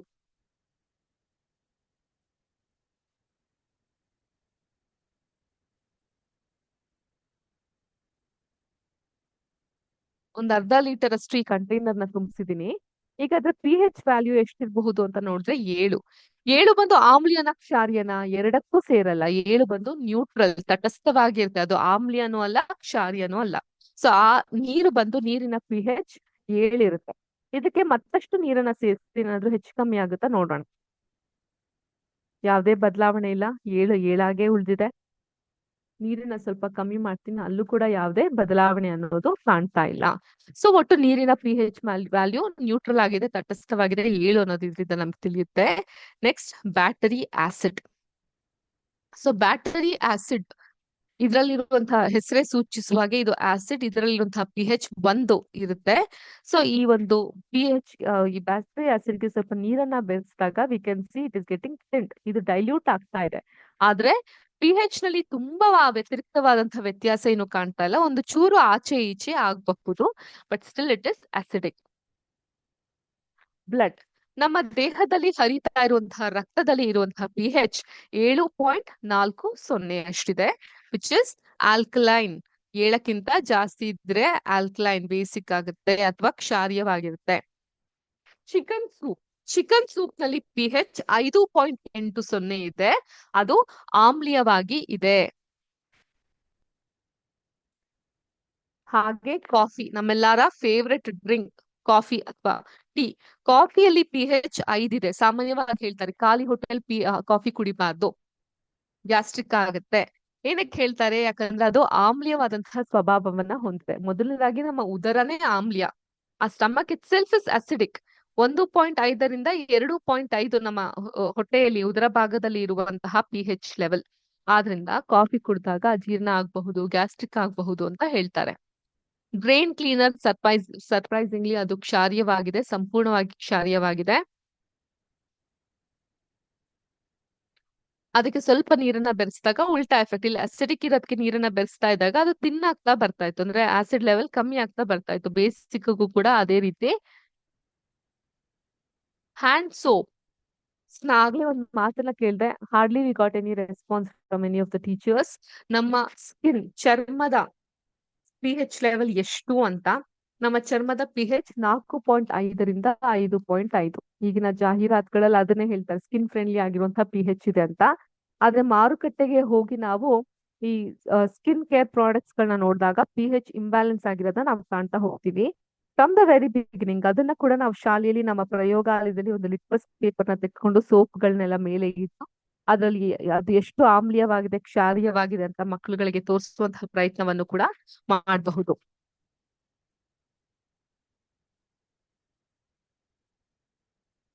ಸೊ ಆದ್ರಿಂದ ಇಲ್ಲಿ ಹ್ಯಾಂಡ್ ಸೋಪ್ ಏನಿದೆ ಅದರ ಒಂದು pH ಮೌಲ್ಯ 10 ಇರುತ್ತೆ. ಸೊ ಇದು ನಮ್ಮ ಸ್ಕಿನ್ಗಿಂತ ಜಾಸ್ತಿ ಇರೋದ್ರಿಂದ ಅತಿ ಹೆಚ್ಚು ಹ್ಯಾಂಡ್ ಸೋಪ್ ನ ಯೂಸ್ ಮಾಡೋದು ಸ್ಕಿನ್ ಹಾರ್ಶ್ ಆಗ್ಲಿಕ್ಕೆ, ಡ್ರೈ ಆಗ್ಲಿಕ್ಕೆ ಕಾರಣ ಆಗ್ತಾ ಬರುತ್ತೆ.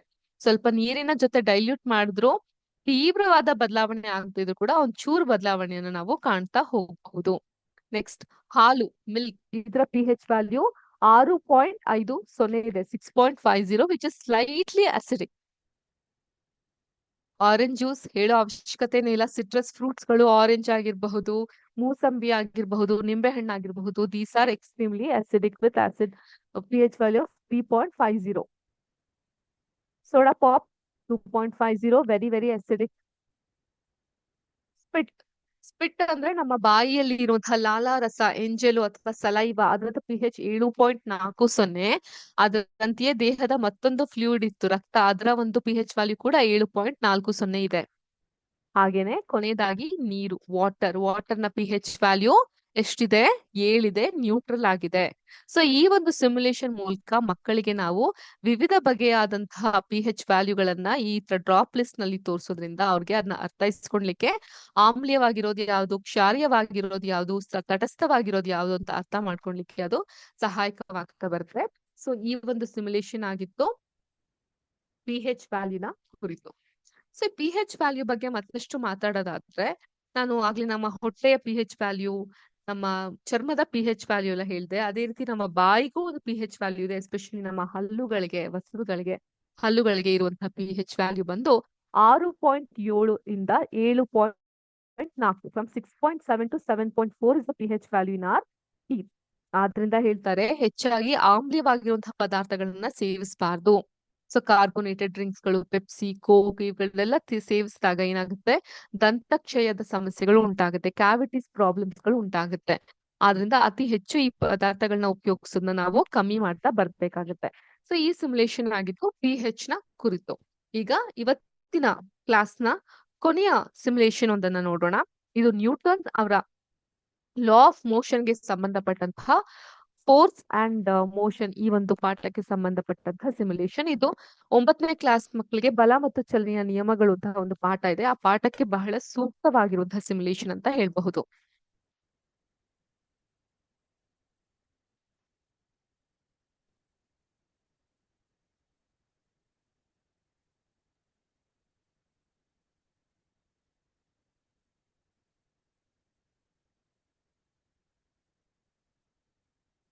ಓಕೆ, ನನ್ನ ಸ್ಕ್ರೀನ್ ಅನ್ನ ಶೇರ್ ಮಾಡಿದೀನಿ. ಫೋರ್ಸ್ ಅಂಡ್ ಮೋಷನ್ ಅಲ್ಲಿ 4 ವಿಧ ಇದೆ: net force, motion, friction, acceleration.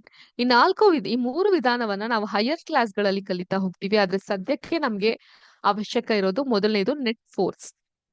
ಇದನ್ನ ನೋಡಬಹುದು. ಒಂದು ಕ್ಯಾಂಡೀಸ್ ನ ಬ್ಯಾಸ್ಕೆಟ್ ನಿಮ್ಗೆ ಕಾಣಿಸ್ತಾ ಇದೆ. ಹಗ್ಗಗಳು 2 ಕಡೆ ಕಟ್ಟಿದ್ದಾರೆ. ನೀಲಿ ಬಣ್ಣ, ಕೆಂಪು ಬಣ್ಣ ಇದೆ. Sum of forces, values, speed ಇವುಗಳನ್ನ ಕಾಣ್ತಾ ಹೋಗಬಹುದು. ನಾವೆಲ್ಲ ಬಾಲ್ಯದಲ್ಲಿ ಹಗ್ಗ ಜಗ್ಗಾಟವನ್ನ ಆಡಿದ್ವಿ ಅಥವಾ ಈಗ್ಲೂ ಕೂಡ ಒಂದು ಸ್ಪೆಷಲ್ ಸಮಾರಂಭಗಳಲ್ಲಿ ಆಡ್ತಿವೇನೋ. ಆದ್ರೆ ಈ ಹಗ್ಗ ಜಗ್ಗಾಟದ ಆಟದಲ್ಲಿ ನಮ್ಗೆ ಯಾವ ಕಡೆ ಬಲ ಜಾಸ್ತಿ ಇದೆಯೋ ಆ ಕಡೆಗೆ ಹೋಗೋದು ಅನ್ನೋಂಥ ತತ್ವ ಅಥವಾ ವಿಷಯ ಗೊತ್ತಿದೆ. ಸೊ ಅದನ್ನೇ ಕೂಡ ಈ ಒಂದು ಪರ್ಟಿಕ್ಯುಲರ್ ಸಿಮ್ಯುಲೇಷನ್ ಅಲ್ಲೂ ನಾವು ಕಲೀಲಿಕ್ಕೆ ಹೋಗ್ತಾ ಇರೋದು. ಅದೇನು ಅಂತ ಹೇಳಿದ್ರೆ ಫೋರ್ಸ್ ಆಫ್ ಮೋಷನ್, ಒಂದು ವಸ್ತುವಿನ ತಳ್ಳುವಿಕೆ ಅಥವಾ ಎಳೆತವನ್ನ ಬಲವಂತ ನಾವು ಪರಿಗಣಿಸ್ತೀವಿ. ಪರಸ್ಪರ ಸಂವಹನ ನಡೆಸುವಂತಹ ವಸ್ತುಗಳಿಂದ ತಳ್ಳುವಿಕೆ ಮತ್ತು ಎಳೆತ ಬರುತ್ತೆ.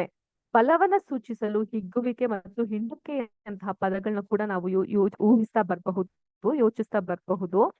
ಇನ್ನು ನಮ್ಮ ಫಿಸಿಕ್ಸ್ ಅಥವಾ ಭೌತಶಾಸ್ತ್ರದಲ್ಲಿ ಬಲವನ್ನ ನಾವ್ ಏನಂತ ಕರಿತೀವಿ ಅಂದ್ರೆ ದ್ರವ್ಯರಾಶಿ ಹೊಂದಿರುವ ವಸ್ತುವಿನ ಮೇಲೆ ತಳ್ಳುವಿಕೆ ಅಥವಾ ಎಳೆತ ಅದರ ವೇಗವನ್ನ ಬದಲಾಯಿಸುವಂತೆ ಮಾಡುತ್ತೆ.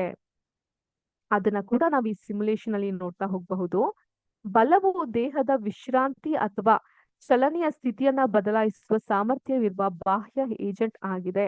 ಇದು ಒಂದು ಪರಿಮಾಣ ಮತ್ತು ದಿಕ್ಕನ್ನ ಕೂಡ ಹೊಂದಿರುತ್ತೆ ಅನ್ನೋದನ್ನ ಕೂಡ ಈ ಒಂದು ಸಿಮ್ಯುಲೇಷನ್ ಅಲ್ಲಿ ನಾವು ನೋಡ್ತಾ ಹೋಗಬಹುದು.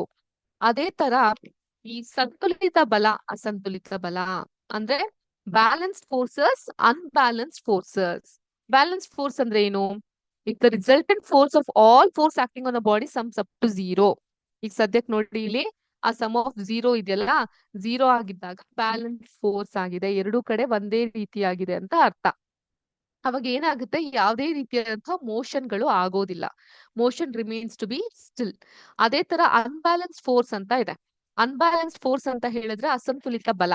ಏನಾಗುತ್ತೆ, ಎರಡೂ ಕಡೆ ಮೂವ್ಮೆಂಟ್ ಆದಾಗ ಯಾವ ಕಡೆ ಶಕ್ತಿ ಜಾಸ್ತಿ ಇರುತ್ತೋ the forces acting on the body are unbalanced. So the body acted upon the unbalanced forces change its state of motion. ಅದನ್ನ ಈ ಒಂದು ಸಿಮ್ಯುಲೇಷನ್ ಮೂಲಕ ನಾವು ನೋಡುವಂತಹ ಪ್ರಯತ್ನವನ್ನ ಮಾಡೋಣ.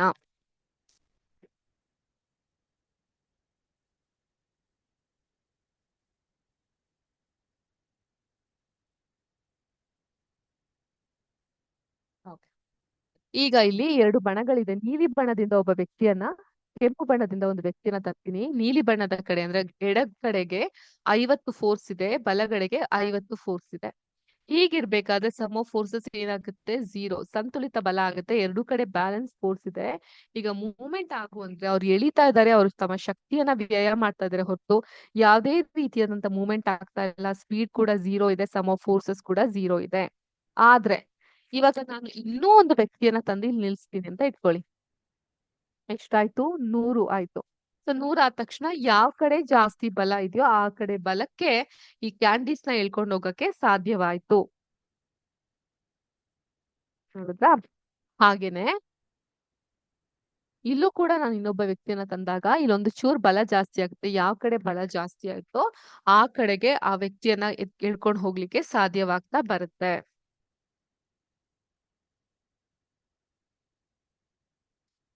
ಈಗ ಚಿಕ್ಕ ಚಿಕ್ಕ ಮಕ್ಳು ಇವ್ರುಗಳು ಬೇಡ. ಸೊ ನಾವು ಇವ್ರನ್ನ ಇಳಿಸ್ಬಿಡೋಣ ಕೆಳಗೆ. ದೊಡ್ಡವ್ರನ್ನ ಇಟ್ಟು ನೋಡೋಣ. ಯಾವುದೇ ತರ ಮೂವ್ಮೆಂಟ್ ಅನ್ನೋದು ಆಗ್ತಾ ಇಲ್ಲ. ಯಾಕಂದ್ರೆ ಎರಡೂ ಕಡೆ ಇರುವಂತಹ ಬಲ ಬ್ಯಾಲೆನ್ಸ್ಡ್ ಆಗಿದೆ, ಸಂತುಲಿತ ಬಲವಾಗಿದೆ.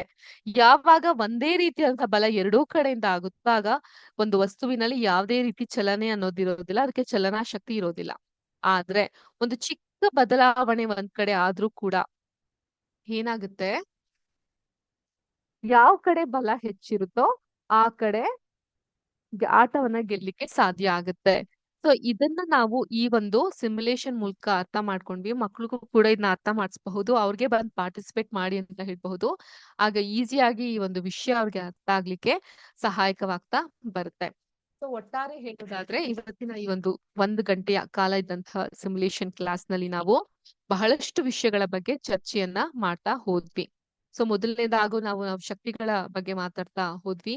ಯಾಂತ್ರಿಕ ಶಕ್ತಿ, ಮೆಕ್ಯಾನಿಕಲ್ ಎನರ್ಜಿ, ಅದೇ ರೀತಿ ಶಾಖ ಶಕ್ತಿ, ವಸ್ತುವಿನ ಪರಮಾಣು ಮತ್ತು ಅಣುಗಳ ಚಲನೆಯಿಂದ ಉಂಟಾಗುವಂತಹ ಹೀಟ್ ಎನರ್ಜಿ, ವಿದ್ಯುತ್ ಶಕ್ತಿ, ಎಲೆಕ್ಟ್ರಾನ್ಗಳ ಹರಿವಿನಿಂದ ಉಂಟಾಗುವಂತಹ ಶಕ್ತಿ, ಕಾಂತೀಯ ಶಕ್ತಿ ಅಂದ್ರೆ ಕಾಂತೀಯ ಕ್ಷೇತ್ರದಿಂದ ಉಂಟಾಗುವಂತಹ ಶಕ್ತಿ, ಬೆಳಕಿನ ಶಕ್ತಿ, ಬೆಳಕಿನ ಕಿರಣಗಳಿಂದ ಉಂಟಾಗುವಂತಹ ಲೈಟ್ ಎನರ್ಜಿ, ಬೆಳಕಿನ ಶಕ್ತಿ, ಧ್ವನಿ ಶಕ್ತಿ, ಸದ್ಯಕ್ಕೆ ನಾನು ಉಪಯೋಗಿಸ್ತಾ ಇರೋದು ಧ್ವನಿ ತರಂಗಗಳಿಂದ ಉಂಟಾಗುವಂತಹ ಶಕ್ತಿ, ರಾಸಾಯನಿಕ ಶಕ್ತಿ, ವಸ್ತುಗಳ ರಾಸಾಯನಿಕ ಬಂಧಗಳಲ್ಲಿ ಸಂಗ್ರಹವಾಗಿರುವಂತಹ ಕೆಮಿಕಲ್ ಎನರ್ಜಿ ಅಥವಾ ರಾಸಾಯನಿಕ ಶಕ್ತಿ, ಅದನ್ನ ಹೊರತುಪಡಿಸಿ ಪರಮಾಣುಗಳ ನ್ಯೂಕ್ಲಿಯಸ್ ಇಂದ ಸಂಗ್ರಹವಾಗುವಂತಹ ಪರಮಾಣುಗಳ ಶಕ್ತಿ ಇದೆ. ಮತ್ತೆ ವಿದ್ಯುತ್ ಕಾಂತೀಯ ಎಲೆಕ್ಟ್ರೋಮ್ಯಾಗ್ನೆಟಿಕ್ ಫೀಲ್ಡ್ ಇಂದ ಉಂಟಾಗುವಂತಹ ವಿಕಿರಣ ಶಕ್ತಿ ಅಥವಾ ರೇಡಿಯಂಟ್ ಎನರ್ಜಿ ಇದೆ. ಅದನ್ನು ಹೊರತುಪಡಿಸಿ ಗುರುತ್ವಾಕರ್ಷಣೆಯಿಂದ ಉಂಟಾಗುವಂತಹ ಶಕ್ತಿ, ಗುರುತ್ವಾಕರ್ಷಣಾ ಶಕ್ತಿ ಇದೆ. ಸೊ ಈ ರೀತಿ ವೇರಿಯಸ್ ಶಕ್ತಿಗಳು, ಅದರ ಫಾರ್ಮ್ಸ್ ಗಳು ಮತ್ತು ಅದರ ರೂಪಾಂತರಗಳ ಕುರಿತು ಇದ್ದಂತಹ ಸಿಮ್ಯುಲೇಷನ್ ಮೊದಲಿಗೆ ನೋಡ್ತೀವಿ. ಅದಾದ ನಂತರ ನಾವು ಹಸಿರುಮನೆ ಪರಿಣಾಮ, ಯಾವ ರೀತಿ ಹಸಿರುಮನೆ ಅನಿಲಗಳು ಹೆಚ್ಚಾಗಿ ಈ ಕೆಂಪು ವಿಕಿರಣಗಳನ್ನ ಹಿಡಿದಿಟ್ಕೊಳೋದ್ರಿಂದ ಭೂಮಿ ಹೇಗೆ ಶಾಖದ ಹೆಚ್ಚಳ ಆಗ್ತಾ ಇದೆ, ಹವಾಮಾನದ ವೈಪರೀತ್ಯ ಹೇಗಾಗ್ತಾ ಇದೆ, ಮತ್ತೆ ಪರಿಸರದ ಮೇಲೆ ಯಾವ ರೀತಿ ಪರಿಣಾಮ ಬೀರ್ತಾ ಇದೆ ಅನ್ನೋದನ್ನ ಹಸಿರುಮನೆ ಪರಿಣಾಮ ಈ ಒಂದು ಸಿಮ್ಯುಲೇಷನ್ ಮೂಲಕ ನಾವು ತಿಳ್ಕೊಳ್ಳುವಂತಹ ಪ್ರಯತ್ನವನ್ನ ಮಾಡಿದ್ವಿ.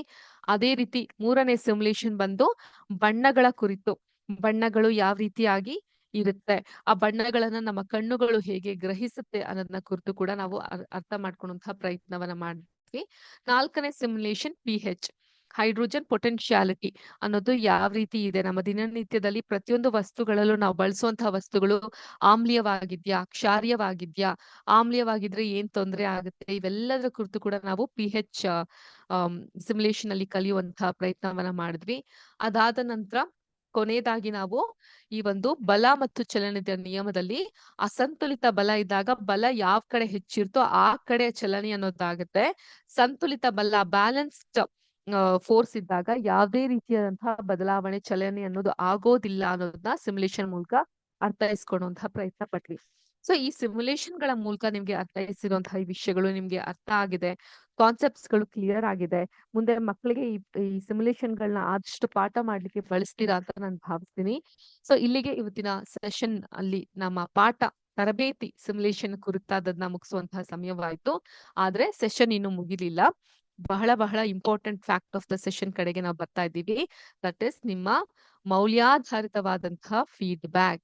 ಸೊ ಇವತ್ತಿನ ಸೆಷನ್ ನಿಮ್ಗೆ ಹೇಗ್ ಅನ್ಸ್ತು, ಸಹಾಯಕವನ್ಸ್ತಾ, ಅಥವಾ ಏನಾದ್ರೂ ಇಂಪ್ರೂವೈಸೇಷನ್ ಎಕ್ಸ್ಪೆಕ್ಟ್ ಮಾಡ್ತಾ ಇದ್ದೀರಾ, ಅಥವಾ ನಿಮ್ಮ ಕಡೆಯಿಂದ ಏನಾದ್ರು ಇನ್ಪುಟ್ಸ್ ಗಳಿದ್ಯಾ, ನಿಮ್ಮ ಶಾಲೆಗಳಿಗೆ ಇದನ್ನ ಅನ್ವಯ ಮಾಡ್ಲಿಕ್ಕೆ ಸಾಧ್ಯನಾ, ಇವೆಲ್ಲದರ ಕುರಿತು ನೀವು ಮುಕ್ತವಾಗಿ ನಮ್ಮೊಟ್ಟಿಗೆ ಮಾತಾಡಬಹುದು, ಹಂಚ್ಕೊಬಹುದು. ನಿಮ್ಮ ಫೀಡ್ಬ್ಯಾಕ್ ನ ನಮ್ಗೆ ತಿಳಿಸಬಹುದು. ನಿಮ್ಮ ಸಂದೇಶಗಳ ಮುಖಾಂತರ ಚಾಟ್ ಬಾಕ್ಸ್ ಅಲ್ಲೂ ಕೂಡ ನಿಮ್ಮ ಒಂದು ಅಬ್ಸರ್ವೇಷನ್ ಆಗಿರಬಹುದು, ಫೀಡ್ಬ್ಯಾಕ್ಸ್ ಗಳಾಗಿರಬಹುದು, ಅನಿಸಿಕೆ ಅಭಿಪ್ರಾಯಗಳನ್ನ ನೀವು ಹಂಚ್ಕೊಬಹುದು. So the ball is all yours, the court is yours. ದಯವಿಟ್ಟು ನೀವು ನಿಮ್ಮ ಸಿಸ್ಟಮ್ ನ ಅನ್ಮ್ಯೂಟ್ ಮಾಡಬಹುದು. I would request the respective ಡೆವಾಪ್ to unmute the system of the participant.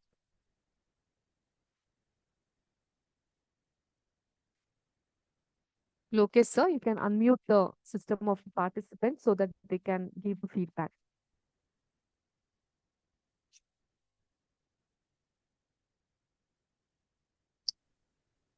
Hello, ma'am. Hello, ma'am. Jyoti, ma'am. Hey. Yes, ma'am. Ma'am, in the first simulation, Yes, there is a the boy is pedaling the cycle, yes. and the belt is attached with the generator or wheel it is.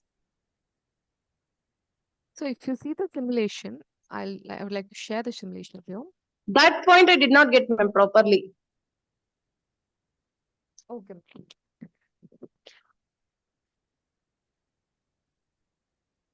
How heat is generated there, that I did not get. So, ma'am, yeah. If you can see the simulation here, when the boy starts pedaling the cycle, you can see the mechanical movement that is happening, and the tire has been connected to the generator. So ಇಲ್ಲಿ move ಆಗ್ತಾ ಇದ್ದಂಗೂ generator move ಆಗ್ತಾ ಇದೆ. ಅಲ್ಲೊಂದು ಯಾಂತ್ರಿಕ ಶಕ್ತಿ, mechanical energy force is been driving here, and through that the energy is getting passed.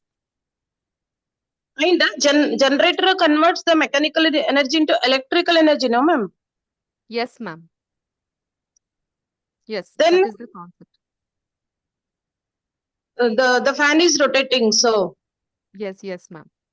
But first it was heat, ma'am, the heat energy, so I got confused. No, heat is also the same process, ma'am.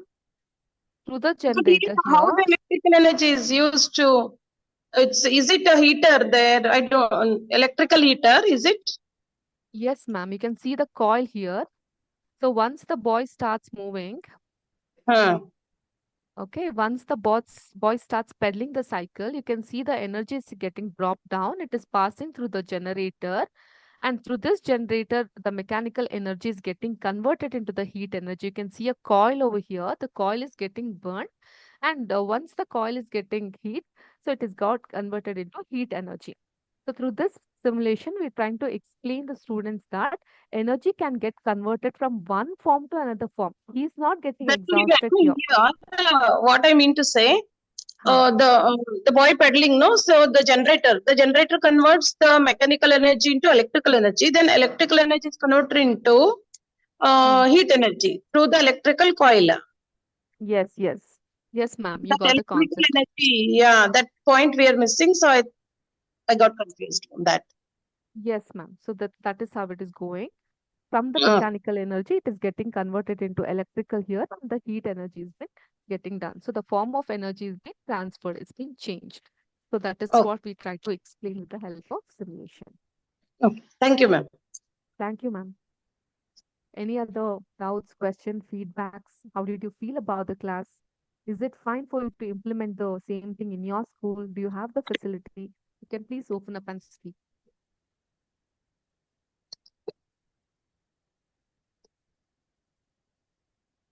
Dear teachers, dear ಶಿಕ್ಷಕರೇ, ಈ ಒಂದು simulation ಪಾಠಗಳು ನಿಮ್ಗೆ ಸಹಾಯಕವಾಯ್ತಾ? ನಿಮ್ಮ ಶಾಲೆಗಳಲ್ಲಿ ಇದನ್ನ ನೀವು ಪ್ರಯತ್ನ ಮಾಡಬಹುದಾ? ಮಕ್ಕಳಿಗೆ ತಿಳಿ ಹೇಳಬಹುದಾ? ಇದ್ರ ಕುರಿತು ನಿಮ್ಗೆ ಏನಾದ್ರೂ ಅನುಮಾನಗಳಿದ್ರೆ, ಪ್ರಶ್ನಾವಳಿಗಳಿದ್ರೆ ನೀವು ಕೇಳಿ ತಿಳ್ಕೊಬಹುದು, ಅಥವಾ ನಿಮ್ಮ ಅನಿಸಿಕೆ ಅಭಿಪ್ರಾಯಗಳು ಇವತ್ತಿನ ಕ್ಲಾಸ್ನ ಕುರಿತಾಗಿ ಕೂಡ ನೀವು ಮುಕ್ತವಾಗಿ ಹಂಚ್ಕೊಬಹುದು. ಇಲ್ಲ ನೀವು ಅನ್ಮ್ಯೂಟ್ ಮಾಡಿ ಹೇಳಬಹುದು, ಅಥವಾ ನಮ್ಮ ಚಾಟ್ ಬಾಕ್ಸ್ ನಲ್ಲೂ ಕೂಡ ನೀವು ನಿಮ್ಮ ಸಂದೇಶಗಳನ್ನ ಕಳಿಸಬಹುದು.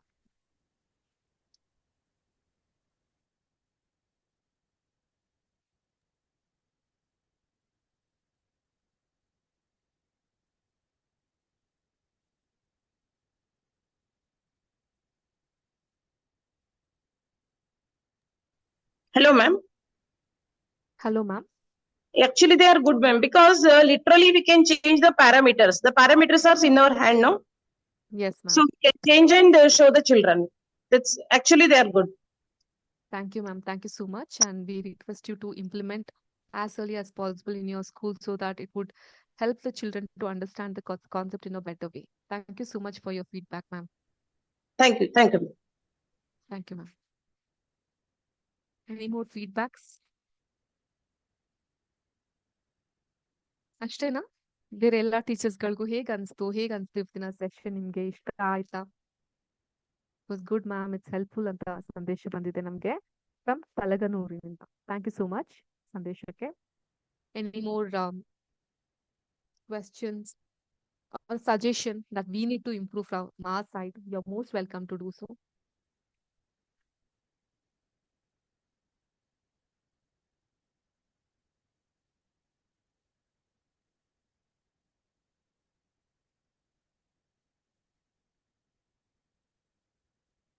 No suggestion, no feedback. And you all know as a teacher how important it is to receive and give the feedback, isn't it, from both the ends?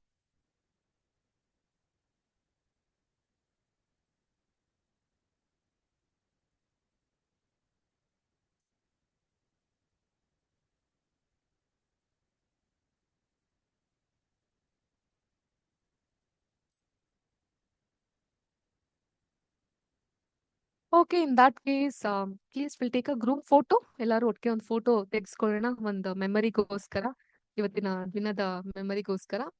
So I would request all my dear teachers to turn on your video so that we can take a group photo. Okay, Jyoti ma'am would like to implement. Thank you so much, ma'am. Thank you, ma'am. Very nice session. It is useful to our students ಅಂತ ಹೇಳ್ತಾ ಇದ್ದಾರೆ from Xiomi. Thank you, sir. Sir Omar. So I request all the teachers to kindly turn on your video so that we can take a group photo.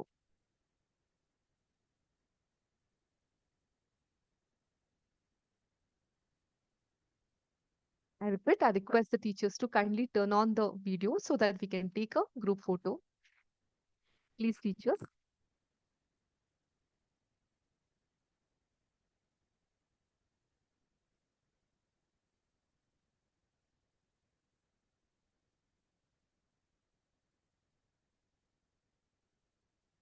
Okay, I can only see the ladies gang here. There are no other teachers.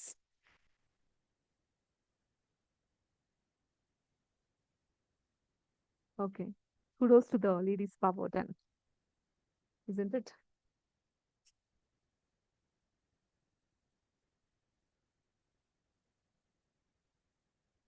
That's lovely. Only ladies. Okay. We request the other teachers to kindly turn on your video so that we can capture a picture and we'll wind up. Okay.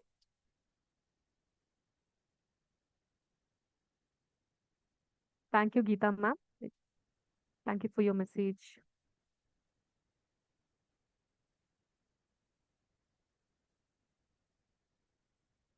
Thank you, Jamboti ARCRS. We have received a message from you as well. Thank you so much for your message. So I repeat, a last request to all of you, kindly turn on your video so that we'll capture a photo. We'll capture a group photo.